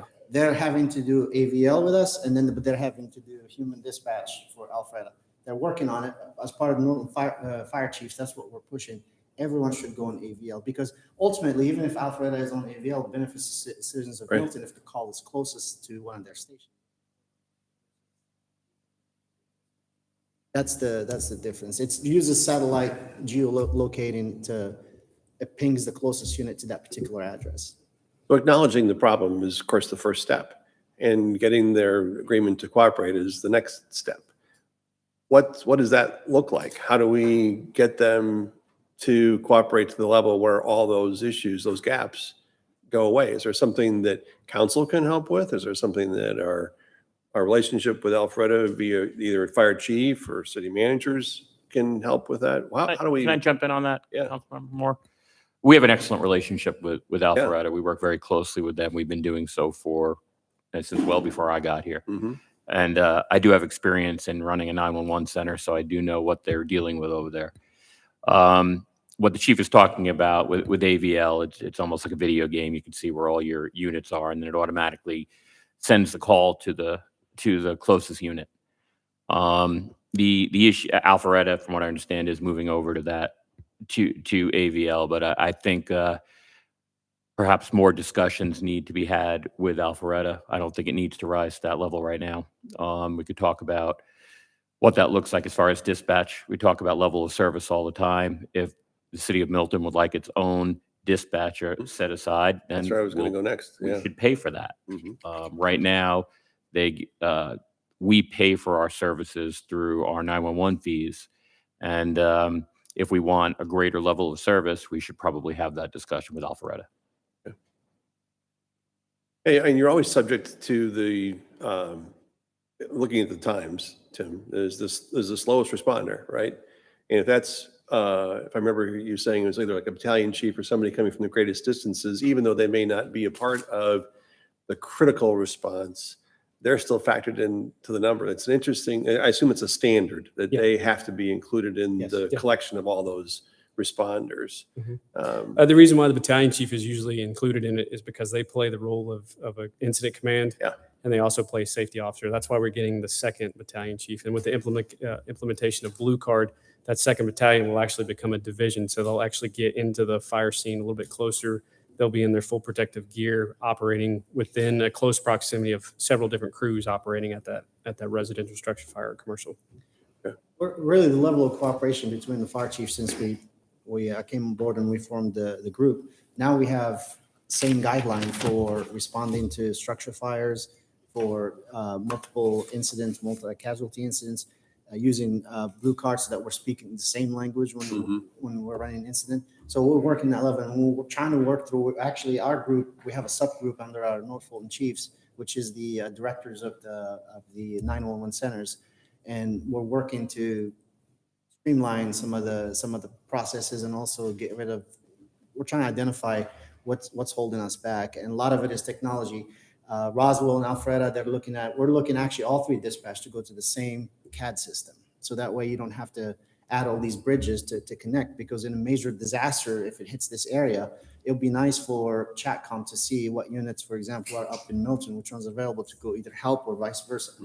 So we're working, utilizing, leveraging technology, but also a lot of it is also just not having enough staffing. So Alfreda is working to get their AVL. The other thing too we invested in is in the stations we have what we call a digital dispatch, meaning as the call comes in and the dispatcher types, it actually dispatches us with a digital voice instead of waiting for the dispatcher to type in and then get on the radio and say, okay, you are responding to a structure fire. So it takes away again that human element. It's automatic. So it gets ahead of the call. So those are, even if they're a few seconds, they're still, they add up. Yeah. Just to be clear, I wasn't not making any disparaging remarks towards Alfredo. You've always been very supportive of the relationships that we've got, and I know how well you do, how you represent us. So I just was interested in how do we, if there's a role for us to play, can we play it? Sounds like you got it under control. Thanks. Yeah, I got a little bit more. We're almost done, I promise. It's a good topic. Yeah, like I go for hours if you really wanted. So the conclusion is the community risk assessment identified that structure fires are our largest risk. We don't have any major highways, railroads, navigable waterways. What happens? Oh, there it goes. Navigable waterways or airports. So ultimately, our largest risk is structure fires, predominantly residential because of the size of the houses that we're now facing. We also identified our target hazards. Once again, the schools, the churches, government facilities, the big box stores and office complexes off of the Deerfield area, as well as the 2 nursing homes off of the Highway 9 area. Through the use of heat maps, hotspot analysis, and travel time potentials, we identified that there's a big gap in the central and northeastern portions of Milton.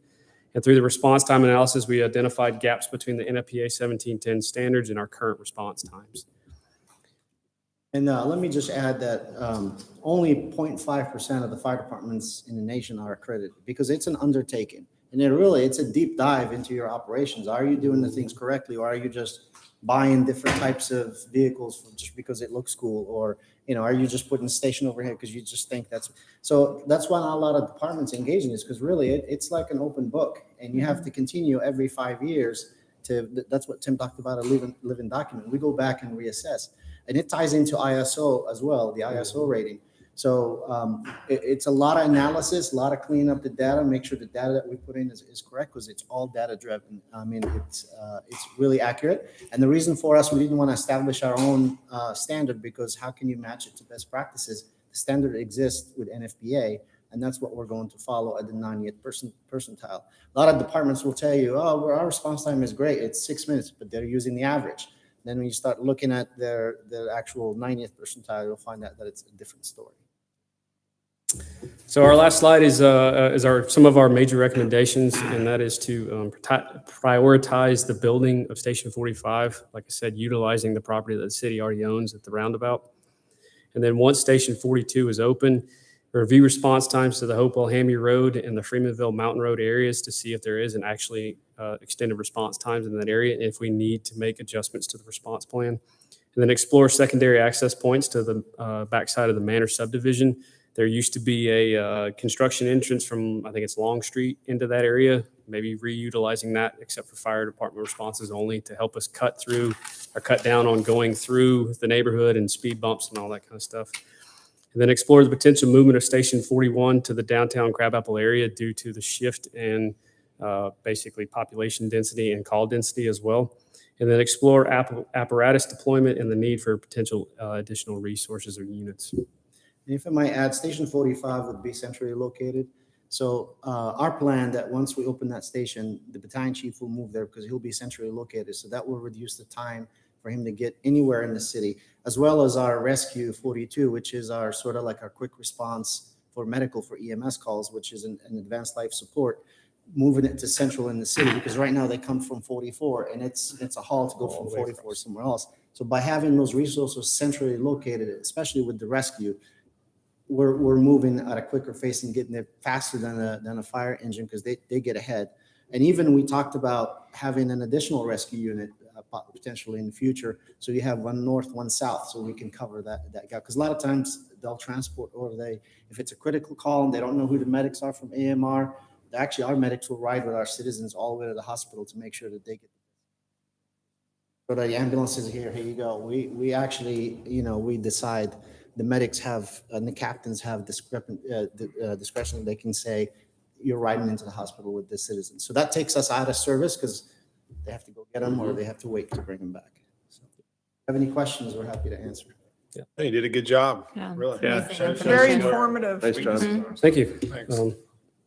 So one quick final question. So you go through this process for accreditation. So the upside of that is what you can to be accredited, then perhaps besides the knowledge that you've gained, does that put you in line for more grant money? Is it, what's the rest of it? So really the accreditation, it's not really to put you, it looks upon the community that for insurance services, for ISO, for us as a fire department, as a city, that we are actually meeting the national standards and best practices, that we operate based on data analysis. That any of the deployments that we do, the stations that we build, it's all built on data and it's backed by data, and it ties into our strategic plan as well. It ties in, as Tim mentioned, the comprehensive plan. So it really is just tells a story that your fire department meets these very stringent standards, because they don't, like I said, 0.5% of the fire departments in the country are accredited. The rest are not.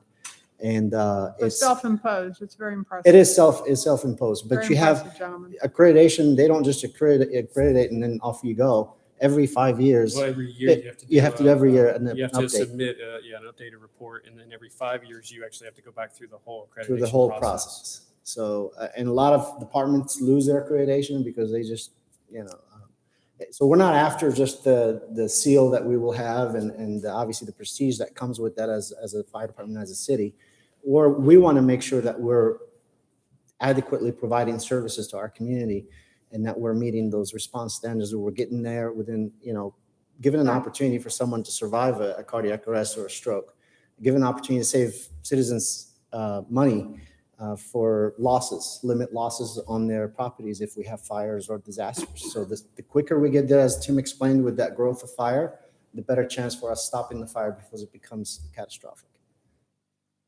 Thank you. Appreciate it. Wow. Okay. City Clerk, please have the next item. Mayor, the next item is the Parks and Recreation update. Mr. Tom McElveen.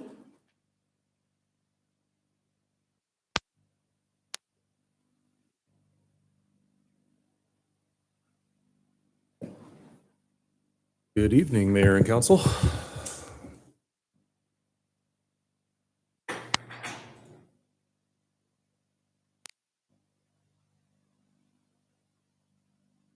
All right, I'd be happy to provide you with a quick update on what's been going on with the Parks and Recreation Department. It's been several months since I've been up here to provide an update.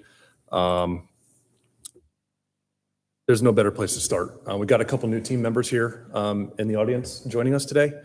We're now up to our we're full staffed on full-time staff members.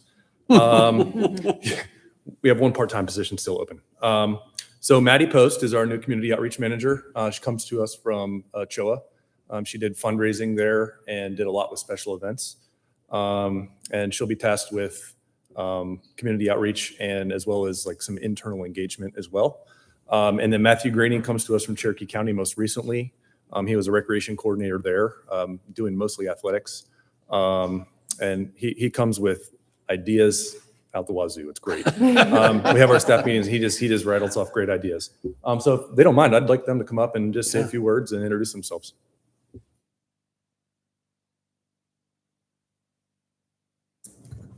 Good evening, Mayor and Council. Like Tom said, I'm Maddie Post. I come from Children's Healthcare of Atlanta with a lot of fundraising experience, worked at camps as well, so I've been able to incorporate my Parks and Rec side as well. But I am a resident of the Milton Alpharetta, right on the Milton Alpharetta line. So very local. I'm really excited to not be making the commute to Atlanta all the time, but really excited to just be part of Team Milton and have the opportunity to engage the community more. So thank you for having me.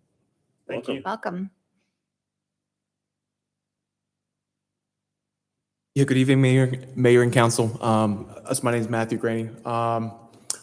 I'm excited to be part of the City of Milton team. I got over 7 years of experience in recreation. If it was the private club side, if it was the hospitality side, the hotel side, and recently the government side. So I'm excited to be part of this team. Originally from Savannah, so us not living on the coast is a little bit different, but I'm excited to be part of Milton and to improve on what we have here. So thank you. Thank you. Welcome.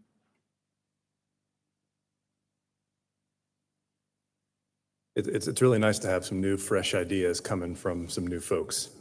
It's been me and Thomas for quite some time. So I'm just going to touch on a few things here. First is our programming metrics from summer and our satisfaction numbers from the spring season. We had some very high program satisfaction this past spring, which is good to see. Usually it's in the 80s. But we had good response from our spring seasons this past year. In the summer, I'm not going to go over all these registration numbers here, but some to hit on is we had our photography camps. That number 16 might seem low, but there was only 2 camps and they cap at 10 kids. And the second camp actually filled up. So it was a very successful summer for photography. And the other one I want to touch on is the Milton City Pool passes that were sold. That was an 18% jump from the summer prior. Wow. We can certainly attribute some of that to having restrooms available again. But it was nice to see that our pool membership did jump up from 365 to 432. And you can also see Camp Joyful Souls at 195. We increased to 30 kids this week or this summer each week, and we averaged about 27 to 28. So it was still very healthy numbers, and we had some kids that had to go, and so it was a very good summer for Camp Joyful Souls as well.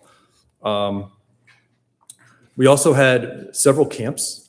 We have our youth athletic camps: lacrosse, basketball, baseball, tennis, and football. All run summer camps. We had fine arts camps. The Milton Arts Council actually ran an arts camp out of the Milton City Park and Preserve Community Center, and like I mentioned before, the photography camps. And we also have a really neat summer sandlot baseball league, which is a very shortened season. They do it right after the spring season's over, but they try to get a little condensed season in before we shut the fields down for the summer maintenance to revamp the dirt infields and the grass in the outfield. Moving forward to what we're offering this fall. Most of our programs are really holding steady. We've had some growth, Eagle Sticks, girls lacrosse. We do have an increase there. Rush Union has not finished their adult soccer registration. I anticipate with the Legacy Park fields being completed, we'll probably see a jump there. And the one thing I really want to touch on is we have a new group exercise program for adults that's going to be held out at the Milton City Park and Preserve. That's starting next month. And it's going to be offered by our partnership with the YMCA. So looking forward, and that registration just recently opened. So I'm curious to see how that's going. Last slide here, just like to go over some ongoing and completed projects that we have. We do have our most recent Parks and Activities Guide. It's our second edition.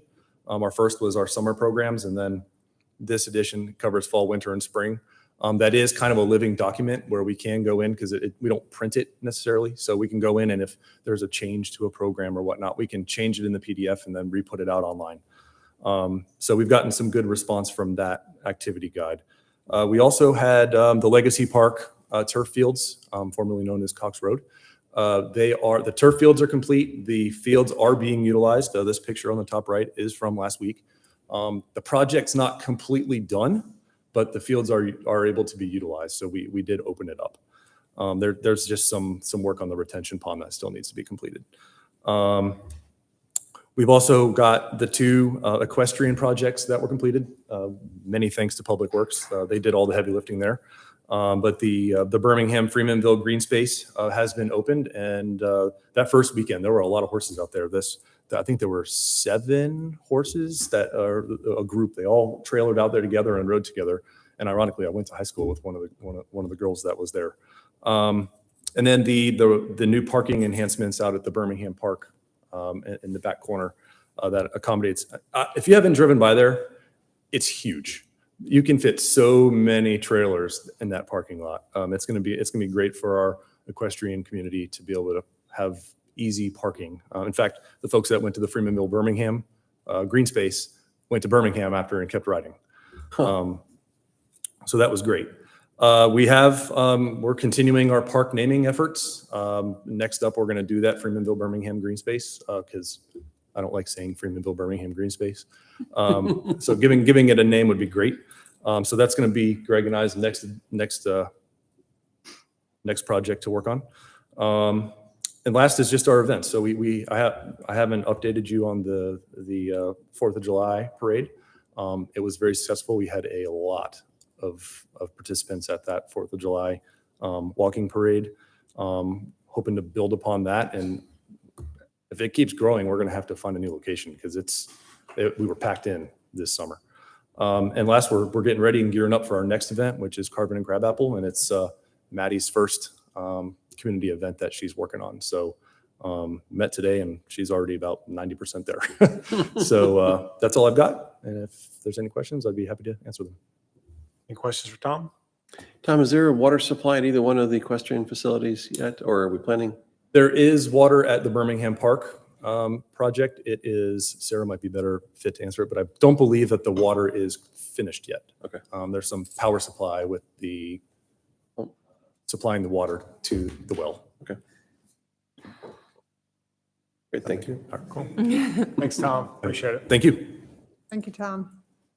Okay, we will moving on to first presentation. Will the city clerk please say on the items? Mayor, that item is consideration of an ordinance of the mayor and council of the city of Milton, Georgia, to adopt amendments to the fiscal 2022 budget for each fund of the city of Milton, Georgia, amending the amounts shown in each budget as expenditures, amending the several items of revenue appropriations, prohibiting expenditures to exceed appropriations, and prohibiting expenditures to exceed actual funding available. It is agenda item number 22270. Assistant City Manager, Ms. Bernadette Harville. Oh, yeah, every time. I do this every time, Mayor. And you don't catch me. See, you never pass my test, Mayor. I was going to see how far you're going to go. It's considered. So It's- cruel. It's consideration of an ordinance of the mayor and council of the city of Milton, Georgia, to adopt the fiscal 2023 budget for each fund of the city of Milton, Georgia, appropriating the several items of revenue appropriations, prohibiting expenditures to exceed appropriations, and prohibiting expenditures to exceed actual funding available. Agenda item number 22271, and the final first presentation item is consideration of an ordinance to amend Chapter 4, Article 5, Division 2, Section 4-125 of the Milton Code of Ordinances, Alcoholic Beverages, to update and clarify requirements for alcoholic beverage licensing in the city of Milton. Agenda item number 22272. Mayor? Thank you. I will open it for a motion. Do I have a motion? Mayor, make a motion that we accept the first item presentations as presented. Second. Okay, I have a motion from Councilmember Moore and a second from Councilmember Cookerly to approve first presentation items as read. All in favor, please say aye. Aye. Any opposed? That's unanimous. Okay, will the city clerk please sound the first item? That first public hearing item is consideration of an ordinance of the mayor and council of the city of Milton, Georgia, to adopt amendments to the fiscal 2022 budget for each fund of the city of Milton, Georgia, amending the amount shown in each budget as expenditures, amending the several items of revenue appropriations, prohibiting expenditures to exceed appropriations, and prohibiting expenditures to exceed actual funding available. Agenda item number 22270. Our Assistant City Manager, Miss Bernadette Harville. Good evening, Mayor and Council. Tonight, we are here to discuss the second round of proposed amendments to the fiscal year 2022 budget. The budget for this fiscal year was approved on September 20th, 2021, and initial amendments were approved on June 20th, 2022. The amendment packet before you represents adjustments that will amend line items to carry out projections through the end of the fiscal year on September 30th, 2022. Before you is the general fund budget summary. A little bigger so you can. You will see the amended or current anticipated revenues for FY 2022 at $47.5 million. This includes a transfer in from the ARPA fund in the amount of $10 million associated with lost revenue calculations authorized by the program. Those funds were reallocated to the build-out of a new athletic complex in the amendments approved by council back on June 20th, 2022. The request before you will increase the revenues by $1,026,458, which will bring total revenues for FY 2022 to $48.5 million for the general fund. Moving down to the expenditure summary, you will see the current FY 2022 budget at $26.9 million for continuing operations and $49.3 million when taking operating transfers into consideration. The proposed amendment in the amount of $1,060,041 will result in an overall expenditure budget of $50.4 million. Of this, $1 million is requested, as you can see, a decrease of $77,450 for projected continuing operations, and $1,137,491 being transferred out to the Capital Projects Fund to support the city's pay-as-you-go capital improvement plan. We will go over the details of that transfer later in this presentation. The projected general fund balance will be $10,554,560, which puts the city in line with the fund balance requirement of 25% of the subsequent year's revenues. At this time, I would like to go over the more significant changes to the anticipated revenues for FY 2022. You will see a request to increase local option sales tax anticipations by $740,221 due to revenues coming in higher than anticipated. Please note we are still in the middle of negotiations with Fulton County and the other cities, so this change will not impact projections for FY 2023 at this time. There's also a request to increase revenues related to court fines and forfeitures and related administrative fees for court in the amount of $110,000 and $55,000 respectively. In FY 2023, all city revenue related to court fines will be booked to the fines and forfeitures line, and the administrative fees line will no longer be utilized based on requirements by the department's new software agreement. You will see a decrease to the sale of surplus equipment line as supply chain delays have impacted the turnover of fleet vehicles, as well as a return of a sale of an engine coming in lower than originally anticipated. Finally, I would like to point out the $53,427 coming in from the ARPA fund. This is related to the ARPA eligible spending that occurred in the general fund that is either being reimbursed or transferred to be budgeted appropriately in FY 2022. We will go over the applicable projects and expenses in just a moment. Before we move on to the expenditures, we'd like to review one specific revenue line item in closer detail. When business and occupation taxes are projected to come in higher than previous year's actuals, the city must hold a public hearing to discuss what the additional revenues will be utilized towards. In FY 2022, budgeted revenues went towards the city's pay-as-you-go program, and any additional revenues received beyond the forecasted budget will also be transferred to the pay-as-you-go program as part of the allocation of fund balance in next year's amendment process. So I just wanted to cover that as it is required by state law. I will pause here for a moment. That is the end of the revenues. If anyone has any questions before we move on to the expenditures.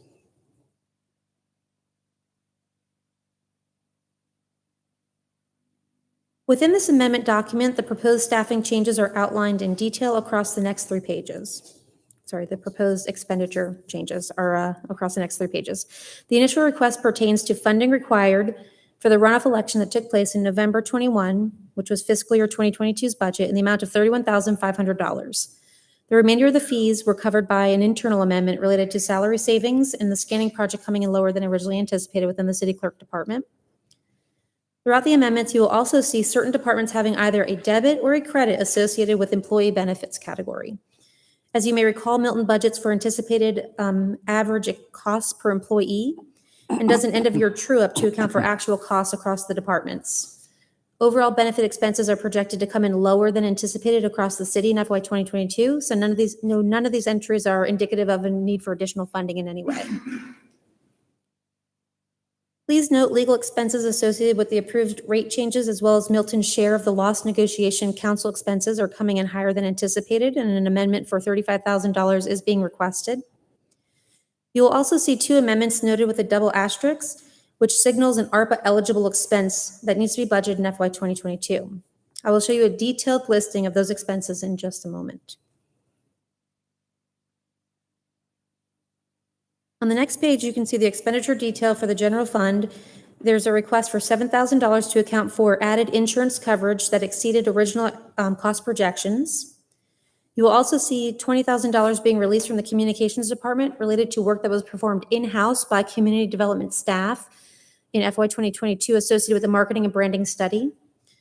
And other requests to recognize insurance proceeds and expenses that will be covered by an IGA revenues from the city of Alpharetta to furnish office furniture for the municipal court building on Highway 9.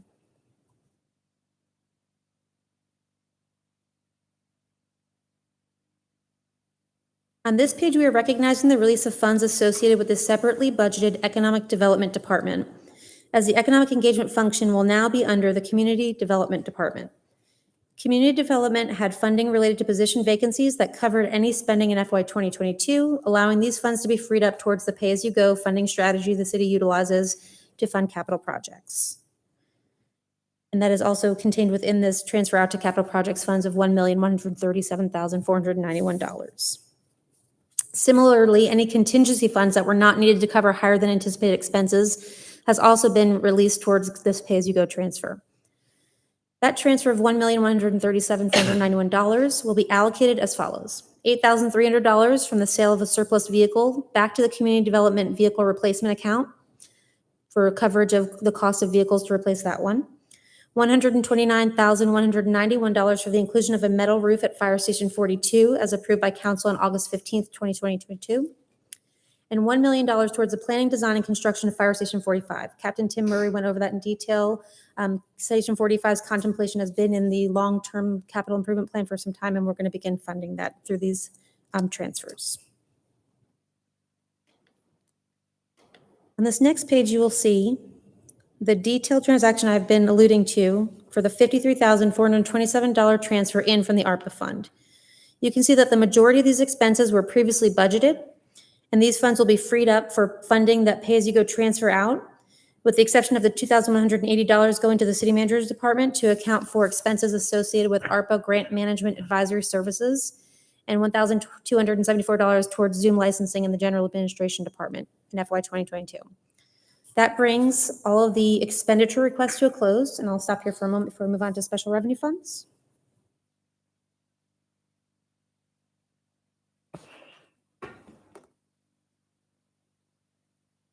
Edits to the operating grant fund are related to the Criminal Justice Coordinating Council grant received by the Milton Police Department to allocate a budget across eligible spending categories. They have another tranche of funding coming in. They'll be allocated towards expenses for personnel that will transfer once that project is complete. On this page, you will see the amendments associated with the ARPA eligible spending. There's an increase to investment income to recognize a slight return in investment rates yielding higher revenues than we originally anticipated. You will also see the allocation of all the ARPA eligible premium pay categories by department being budgeted within the ARPA fund in the amount of $614,211. This is slightly lower than the original projection of $630,000 that council approved.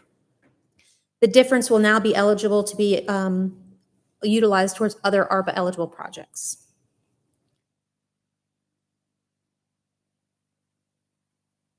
After we get through the departments down here towards the bottom, you'll see the two transfers out. We started discussing already the one in the general fund of $53,427.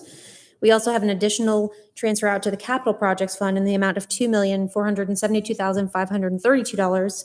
And again, we have that detailed very clearly for everyone to see what that covers right here. Some of that funding was already budgeted through operating pay-as-you-go funds, which will be freed up and will be moved towards the funding of the build-out of the new athletic complex once the site is determined. And in addition, $1.9 million is going towards the hydrology at the Milton City Park and Preserve on the passive side. Now we will move on to the capital projects funds. Before you are two revenue amendments for the capital projects funds, including that $1.1 million coming in from the general fund, as well as that $2.5 million coming in from the ARPA fund. We just discussed how those would be allocated, and you can see them line by line right here. We have the money for the metal roof at Fire Station 42. We have $1 million going towards the build out and planning and design of Fire Station 45. We have a request to transfer $111,612 from the Providence Park account in the Capital Projects Fund over to the restroom account in the Capital Grant Fund. That is the city's portion that will not be covered by the grants. We have we call the freeing up or the filling of the buckets that were already budgeted, moving over to funding $608,532. That was originally pay-as-you-go funding that is now eligible to be covered by ARPA funding. That can move this money towards the build out of our active park complex. That $1,864,000 in hydrology-related fees. Any money that comes in under that will be freed up for other ARPA eligible projects. And then again, that $8,300 from the sale of a vehicle to cover expenses to buy new vehicles for the Community Development Department. Finally, we are freeing up the contingency in the amount of $62,341. Go into the fund balance and then be rebudgeted towards the required contingency in FY 2023. So you'll see that in the next presentation. And then again, that transfer out to the Capital Grant Fund in the amount of $111,612 for the restroom portion of the city's project. Again, that detailed line item explaining where the ARPA eligible expenses are going towards, and then freeing up that money that was already budgeted to go back towards the active park complex.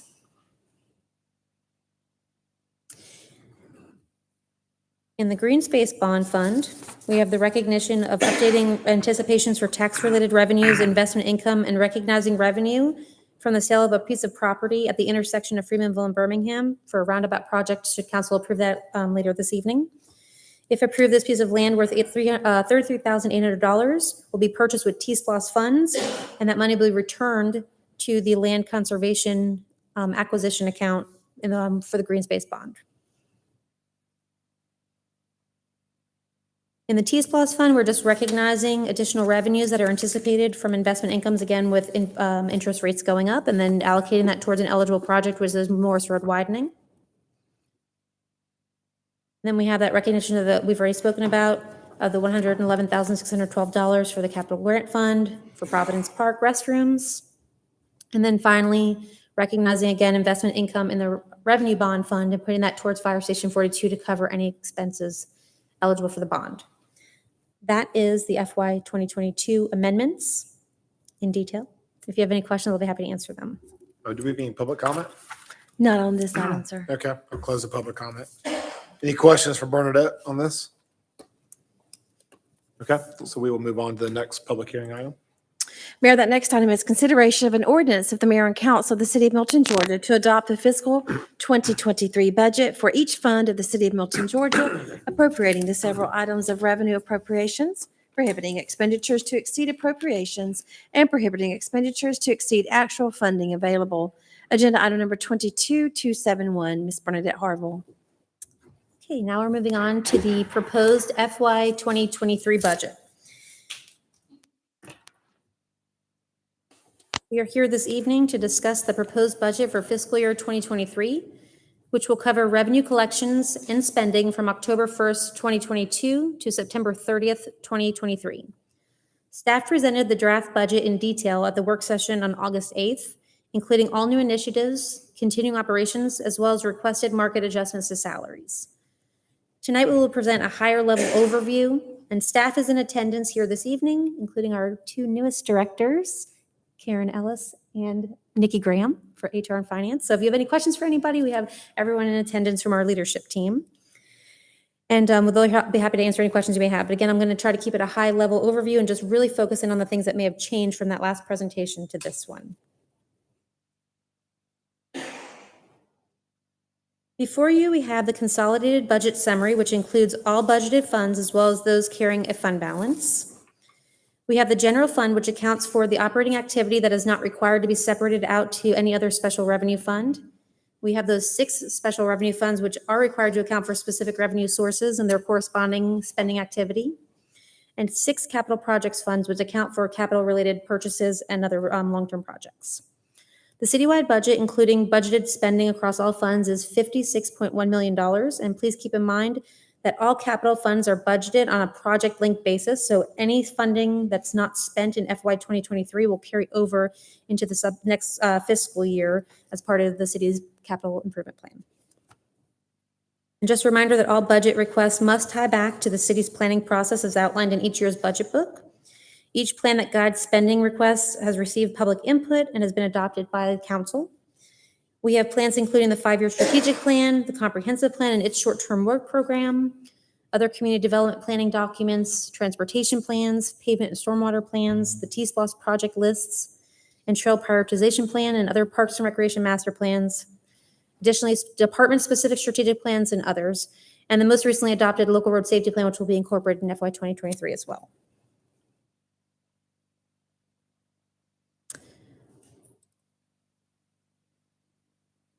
Before you is the updated general fund budget summary.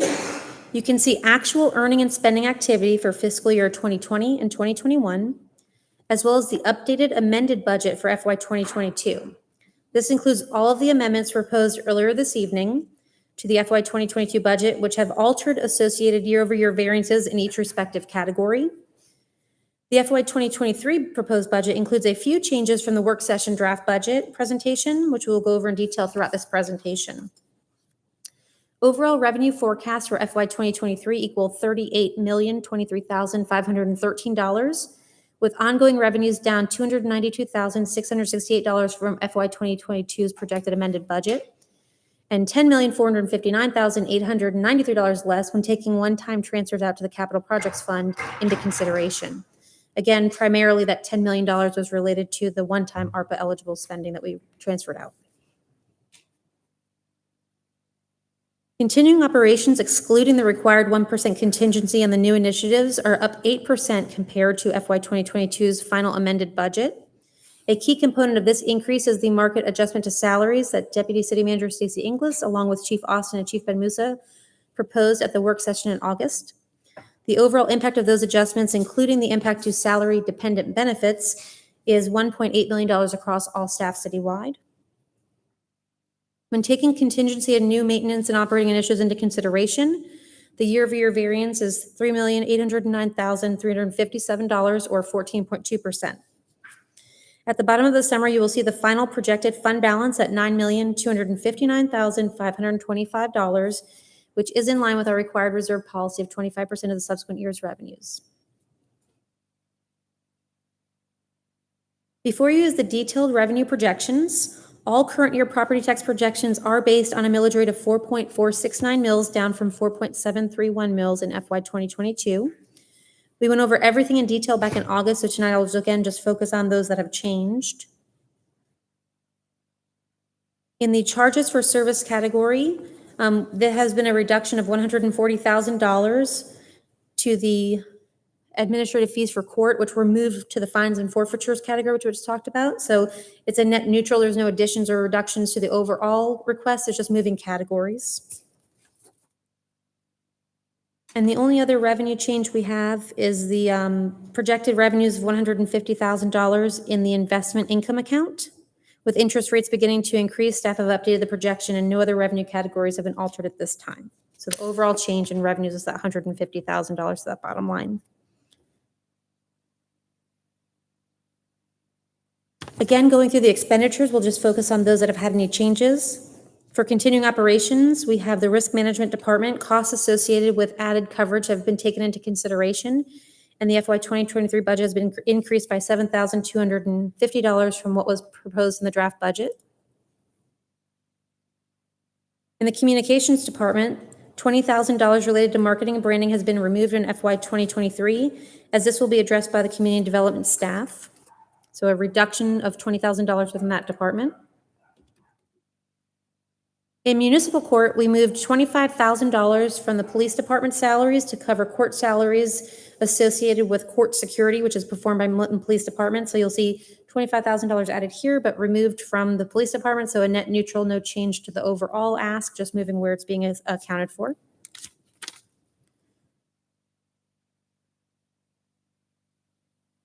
In community development, there's an increase of $14,025 associated with the economic engagement related expenses across categories like education and training, professional fees, and dues and fees that were not included in the last presentation. So I just wanted to point that out.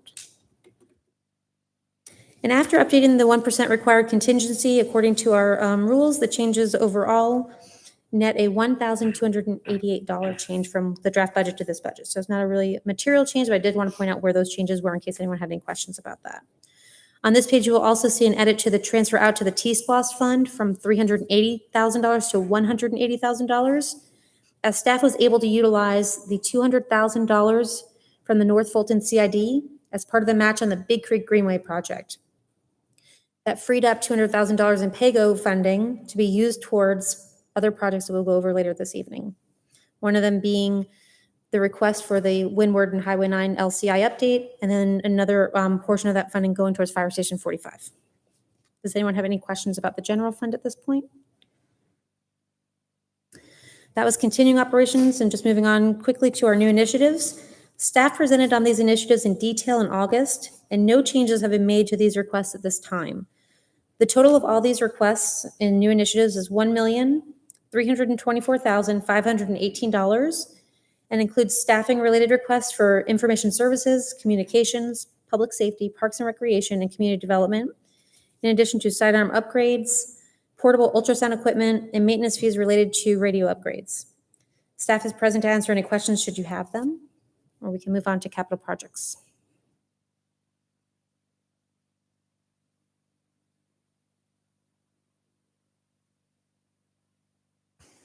On this summary, you will see the removal of that $200,000 we discussed as related to the North Fulton CID funding.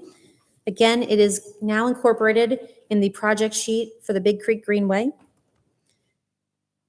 And that other $200,000 that was originally coming from the operating transfer, $50,000 of that will go towards this Windward and Highway 9 LCI update, and the other $150,000 you will see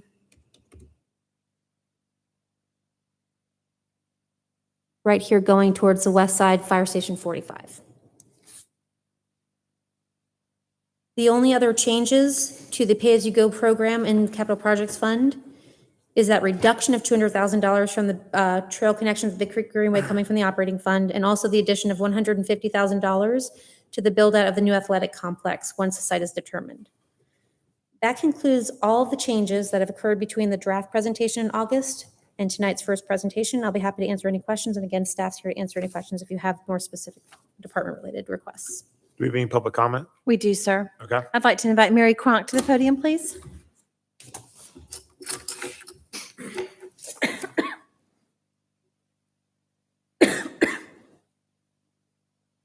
Hello again, I'm Mary Cronk, and I live at 600 Hickory Mill Lane in Milton. I would respectfully suggest that on September 19th, Council votes to put a hold, with a few exceptions, on new positions, along with the vehicles and other equipment necessary for these new positions, until the lost revenue is determined. These positions are indicated in the Maintenance and Operating Initiative Summary that Ms. Harville showed. While a small number of the new positions will replace currently contracted services and likely result in good financial sense, some of these positions, and there are about 10 new full-time and 3 new part-time positions that aren't tied to replacing existing services. Putting a hold on these positions and the vehicles associated with them would shave approximately $1.2 million from the proposed 2023 budget. And I'm going to be short and sweet here. That's all I've got to say about it. I want to thank you all for considering putting those items on hold until lost is determined. And thank you again for all that you do for the city. Thank you. Any other That public comment? concludes public comment Okay. for this public hearing item. We'll close the public comment. Thank you. Any questions for Bernadette? Okay, thank you. Thank you very much. Okay, so we have nothing under zoning agenda or unfinished business, so we will move on to new business. Will the city clerk please say on the item? Mayor, that item is consideration of a resolution adopting the FEMA Hazard Mitigation Plan as developed by Milton, the 14 municipalities in Fulton County, and the Atlanta-Fulton County Emergency Management Agency. It's agenda item number 22273. Mr. Matt Marietta.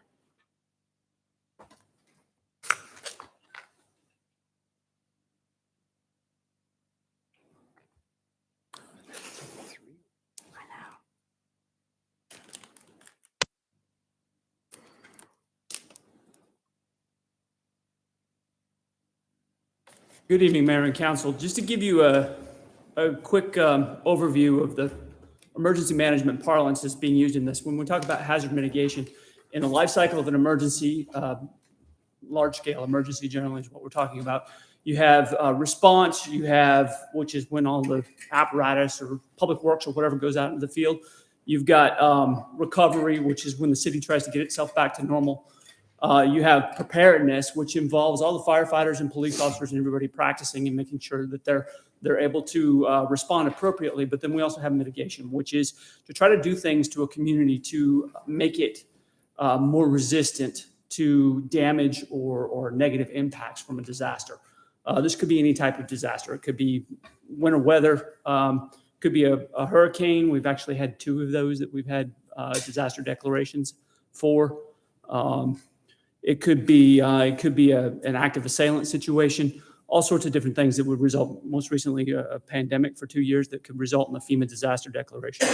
So specifically what this is looking at is mitigation. What are we doing to make ourselves a more, a city less likely to be negatively impacted by disasters? The hazard mitigation plan is something that's mandated by the Robert T. Stafford Disaster Relief and Emergency Assistance Act, or otherwise known as the Stafford Act. Anytime you hear of a disaster declaration, it's basically the president invoking the Stafford Act, and any FEMA recovery money that comes from that disaster declaration is going to be a result of that. And one of the things that's required is that all local communities engage in hazard mitigation plan, so FEMA doesn't feel like they're throwing their money away by giving it to us, that we're actually trying to make ourselves more resilient as a community. So the planning is intended to result in reducing loss of life, loss of property, and minimizing the impact of a disaster. By state law, we fall under the emergency management jurisdiction of Fulton County, the Atlanta-Fulton County Emergency Management Agency, but Milton and the other 14 cities in Fulton County are required to participate as well in that planning process. This was kind of a weird truncated process because we did a lot virtually this time. In the past, we've actually had them come on site and worked with them on it. But this will be actually the 3rd iteration of this that we've done since Milton has been a city. The last update was in 2016. Approval of this also makes us eligible for hazard mitigation funds, public assistance grant funds, which is the money that I was talking about that come in the wake of a disaster, and other mitigation programs, and also fire management assistance grant program, which is for wildland fire. It's not much of a problem that we have here, but they're probably very interested in that in California right now. So over the last year or so, the city of Milton has participated with Fulton County in preparing Our portion, we have an annex that's Milton specific. Fulton County has an overall plan, and then each of the 15 municipalities has their own annex. And this is looked at things like population changes. It's looked at changes in the built environment. Do we have construction? Did we tear down a business? But then it aggregates it at the county level and looks at how that might change the economic and personal impact to the community if we had a disaster. And it also looks at weather patterns, technological issues that we could be facing, and potential human-caused hazards. Most of the input in this was provided by the emergency manager, by the Public Works Department, by community development, but everybody had a little bit of a role to play during the process. And I reached out to the various members of the city staff to make sure that we had input on it. So just for an overview, these will be some of the mitigation actions identified in this plan for the city of Milton, including replacing a malfunctioning 25-year-old generator at Station 43, purchasing a generator for the Public Works Department building.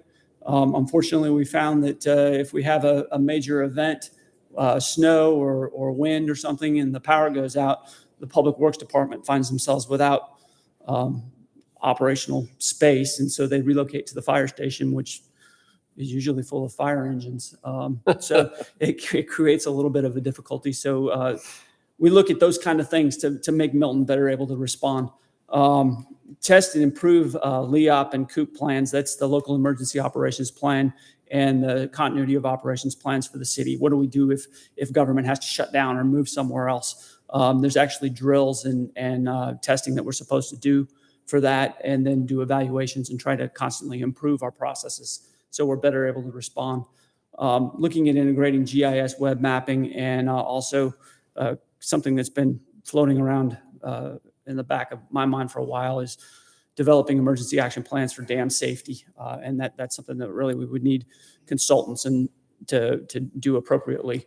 And there are estimated project costs attached to each one of those. Each one of these, if approved, first by the council, if the resolution is approved, and then it's submitted to FEMA. And then if FEMA approves the countywide plan, each one of these would potentially be open to grant funding requests in the future if there's a BRIC grant or a hazard mitigation grant or those other grants I mentioned earlier that provides pre-incident preparedness initiatives. And that's all I have. I'd be happy to answer any questions you have. Any questions? Good stuff. Any public comment? No, sir. Okay, we'll close public comment and I'll open it for a motion. Mr. Mayor, I make a motion that we approve agenda item number 22-273. Second. Okay, I have a motion from Councilmember Moore and a second from Councilmember Cookerly to approve agenda item number 22-273. All in favor, please say aye. Other way around. Whoa. Carol made the motion. I Oh, made the sorry. That's all right, just. Have a motion You got from it. Councilmember Cookerly, right? second. Yes. To approve agenda item 22-273 with a second from Councilmember Moore. All in favor, please say aye. Aye. Any opposed? That's unanimous. Thanks. Thank you, Matt. Thanks, Matt. Thank you. Will the city clerk please stay on the next item? Consideration of a resolution supporting an application to the United States Department of Transportation for Safe Streets and Roads for All, SS4A, grant implementation funding of the Milton Local Road Safety Plan. Agenda item number 22-274. Ms. Sarah Leaders. Thank you. Good evening, Mayor and Council. Before I get started, I wanted to introduce a new member of the Public Works team, our city engineer, Scott Tkach, who is here tonight. And since he started in early August, he has been digging into this grant opportunity as well as our local road safety plan, learning about all we have looked at for roadway safety in Milton, and has helped strategize this application and resolution that we're going to present tonight.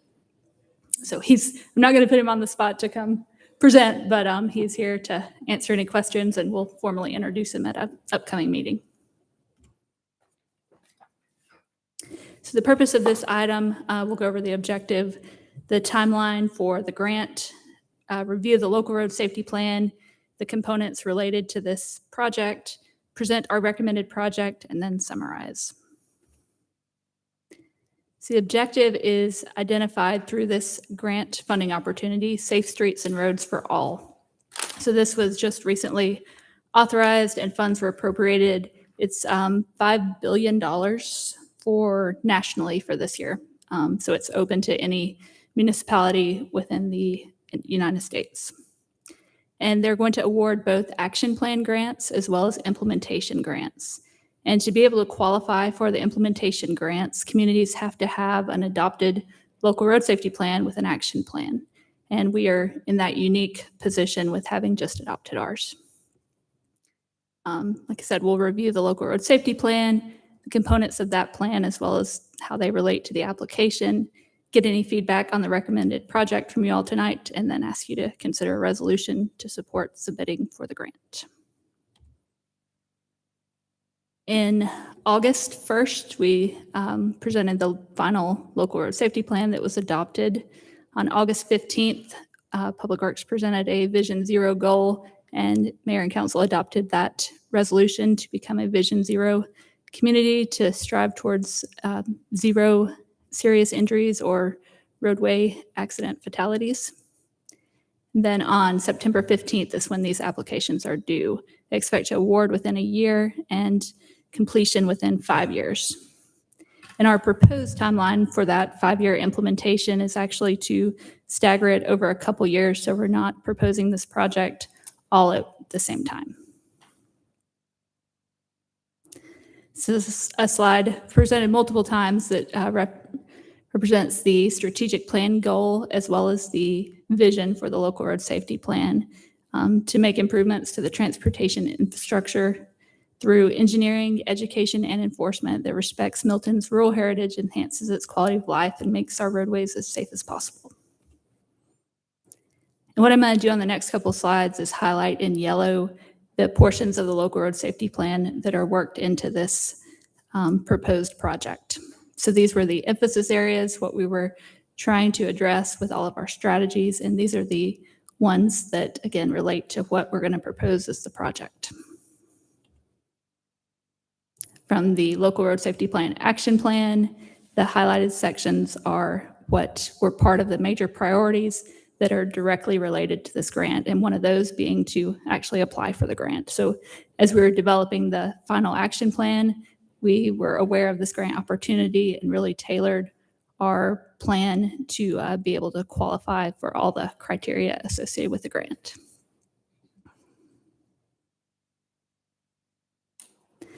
Next, another component of the action plan talked about how we implement the local road safety plan. It didn't call out specific projects. It was more of that toolbox of strategies that we could use along roadways. So the goal with this project is for it to be a standalone project, but also to look at a couple corridors and make a variety of strategy improvements along that roadway. From the survey that was conducted in May of this year, these were the top 3 engineering measures that came out of that, with number 2 being a big component of our proposed project, which is the safety edge and the paved shoulder along the roadways. These were the highest priority projects related to engineering measures as part of the plan. And the yellow highlighted ones are the different elements that we're going to propose with our project. Did want to note of these 8 that are highlighted, 4 are considered phase 1 strategies, which are very easy to implement, and 4 are a little bit more difficult that require some level of design.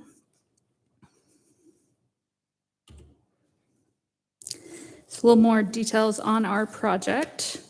So we have T-SPLOS 2 funding set aside that would serve as our local match. Our estimate is for a $14.5 million cost to be implemented over a 3-year construction window. 11.6 of that would be federal, 2.9 local. And then we have that broken down into the design component, construction, and then inspection and administration of the federal grant. And then to get in a little bit to the elements that are going to be part of this project. First of all, we looked at roadways that were coordinated with our pavement management plan, where we know there's going to be a need to repave or reconstruct a road. So if we're looking to add a shoulder, it makes sense to rebuild the road and get it completely tied in and seamless. We also looked at where there are current on-street cyclists. We selected roads where, based on heat maps of cyclist usage, roads that were heavily used by cyclists that would benefit from a bikeable shoulder. That paved shoulder will also provide a safety edge, so it's not an abrupt drop-off. We're looking at, even though we're adding more pavement, we're going to be looking at narrowing the lane width, so it creates a more narrower lane from a visibility standpoint, but the pavement width is still there. So hope that will help with vehicle speeds. We're going to be looking at curves along these roadways with signs and possible friction course that'll be done with the paving.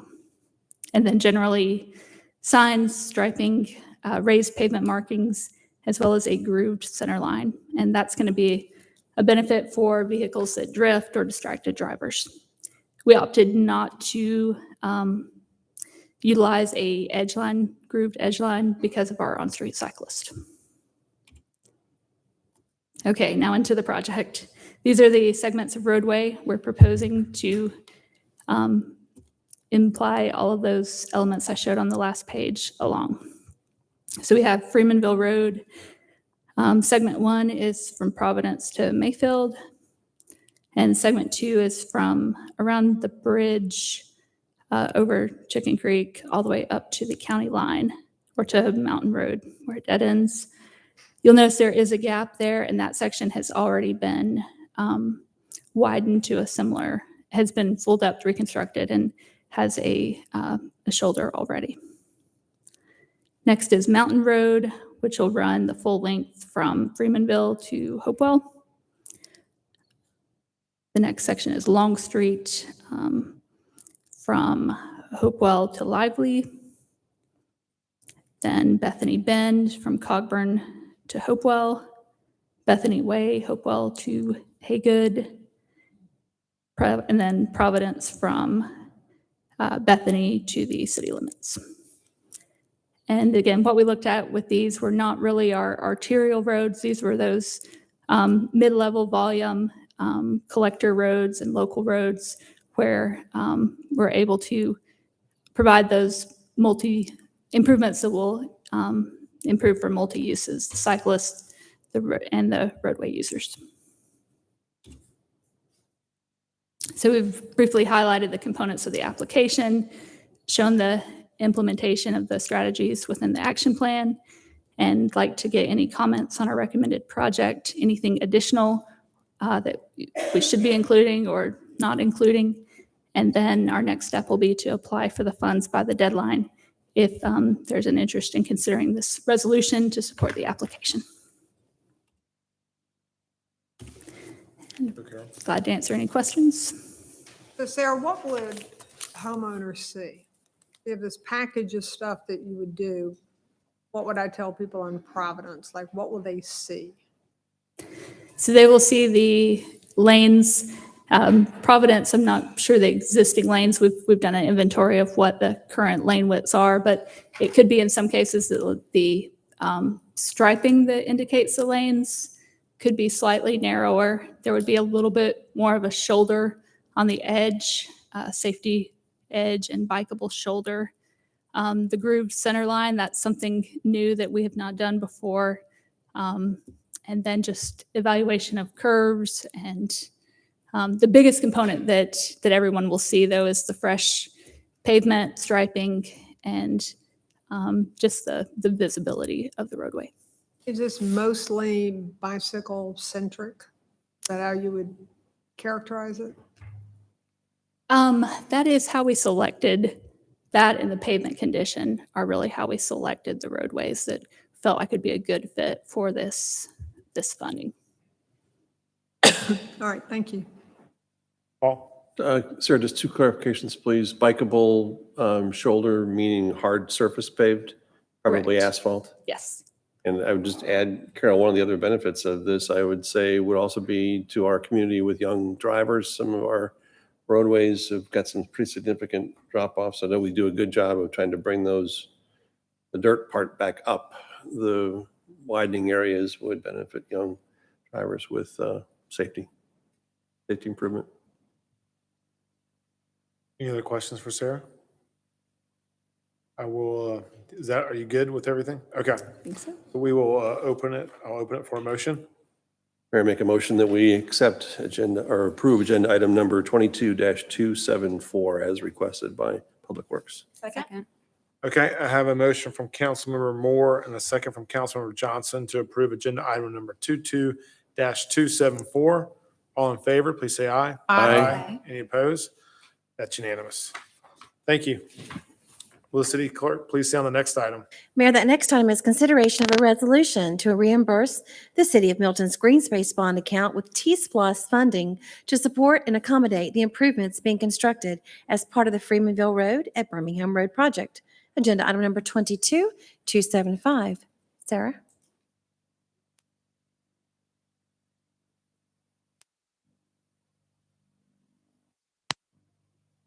This item was introduced in the outlining of the budget, and what we're going to do tonight is quickly go through the design history for the roundabout, review the components of this proposed transaction, and then consider a resolution. So there's been a lengthy design history on this project. What I want to highlight is in early 2020, as we were working through concept layouts, as part of one of the discussions at a work session, we've got direction to revisit the concept layout. So in the spring and summer of 2020, we engaged the impacted property owners, stakeholders, and presented a revised concept in July of 2020, which is shown here. And the direction, again, through all of that stakeholder involvement and council presentations was to utilize the city-owned property on the southwest corner. Another component of this realignment was to avoid utilities. There's a water easement on the northeast and a power easement on the south corner of the city property. So we tried to work the roundabout layout to the best ability to utilize the city property, but still maintain good entry angles and approach and departure speeds. Another benefit to the realignment was the mature trees on the northeast corner. So then the transaction components that are part of this resolution, the Freemanville at Birmingham Roundabout was funded with 2016 T-Splosh, so that 2016 vote on the transportation sales tax identified the project. Also in that 2016 election, Milton voters passed a bond for green space land acquisition. The city purchased the Freemanville Birmingham green space in April of 2019. And then the area identified needed for roadway features is shown in the blue highlight on this picture on the right. And you can see the different elements of the roadway project that are now going to be in that property that was formerly green space. So we're going to have a travel lane, and we're going to have some stormwater and other utilities using that area. So it's not serving the purpose of green space. We had this right-of-way area appraised at $33,800, and we're requesting the funding to be transferred from T-Splosh into the Green Space Bond Fund account. This is the overall project showing the southwest corner compared to the other corners, the impact of right-of-way. The green is the right-of-way needed from other parcels, and the blue is from the city's parcel. Next steps, we'd like consideration of a resolution. Again, the purpose of that is to just provide transparency on the mechanics of this transaction. Then, if approved, the funding would be transferred between the accounts. And at the end of the roundabout construction project, we would replat the green space property to remove the right-of-way. Be happy to answer any questions. Any questions? Just a clarification again, Sarah, this is really just about the change of the financial aspect of it. This is not the engineering of it. That's already been done. This is simply acknowledging the green space component that we're Correct. trading funds. Right. Great, thank you. Okay, any other questions? Okay, I would like to see if anyone has a motion. Mayor, I make a, Oh, go Go ahead, ahead. Paul. make a motion that we accept agenda item or approve agenda item number 22-275 as requested by Public Works. Second. Okay, I have a motion from Councilmember Moore and a second from Councilmember Verhoff to approve agenda item number 22-275. All in favor, please say aye. Aye. Any opposed? Okay, that's unanimous. Thank you, Sarah. Guess we'll see you right now. Will the city clerk please stay on the next item? Mayor, that next item is consideration of a resolution to authorize a pre-application for Georgia Outdoor Stewardship Program grant with the Georgia Department of Natural Resources. It's agenda item number 22-276. Sarah Leaders. I'm going to turn this one over to Emily Groth to present.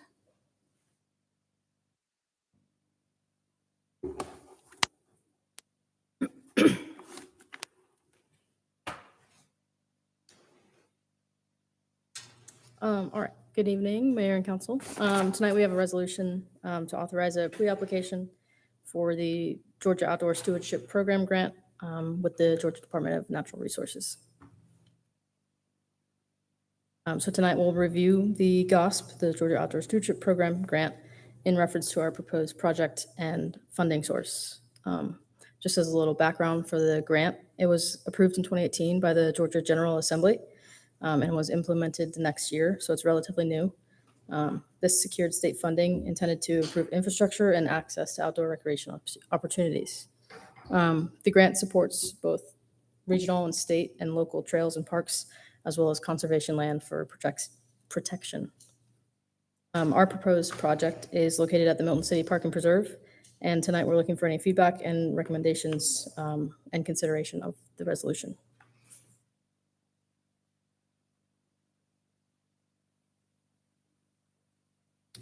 So this resolution came before you on October 4th of 2021 for trail connections, hydrology improvements, and wildlife habitats at the former Milton Country Club, the Milton City Park and Preserve. The proposed project and funding source is the same, though this year we have valuable feedback that we can improve upon based on the approved resolution to apply last year. So when we did apply last year, we were 2 away from award. We ranked number 10 in the top 8 projects were awarded. But we were able to view our feedback based on the Georgia DNR with this chart below.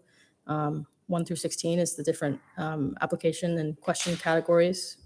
And you can kind of see where we scored in different aspects. Each category required a narrative and some supporting documents. And as you can see, there's room to improve upon the cultural and historical value, partnerships, economic development, and access to water.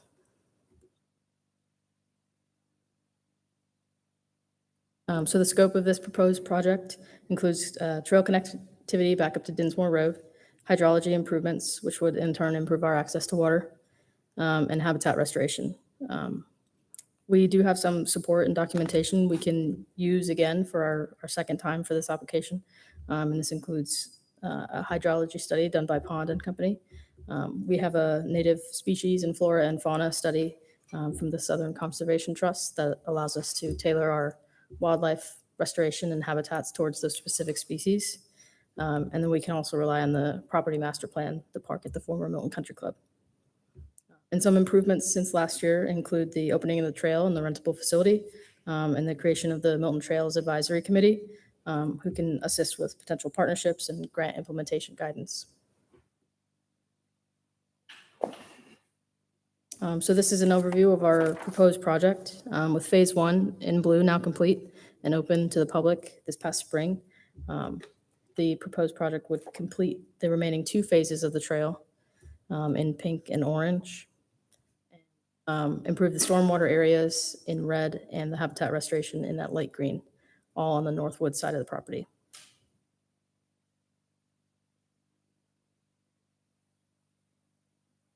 So the funding sources remain the same as last year's application cycle. Staff proposes a 50% match of $1.5 million coming from ARPA and T-SPLOST 2 funds. ARPA would fund the hydrology and stormwater improvements, and T-SPLOST 2 would fund the Dinsmore section of trail.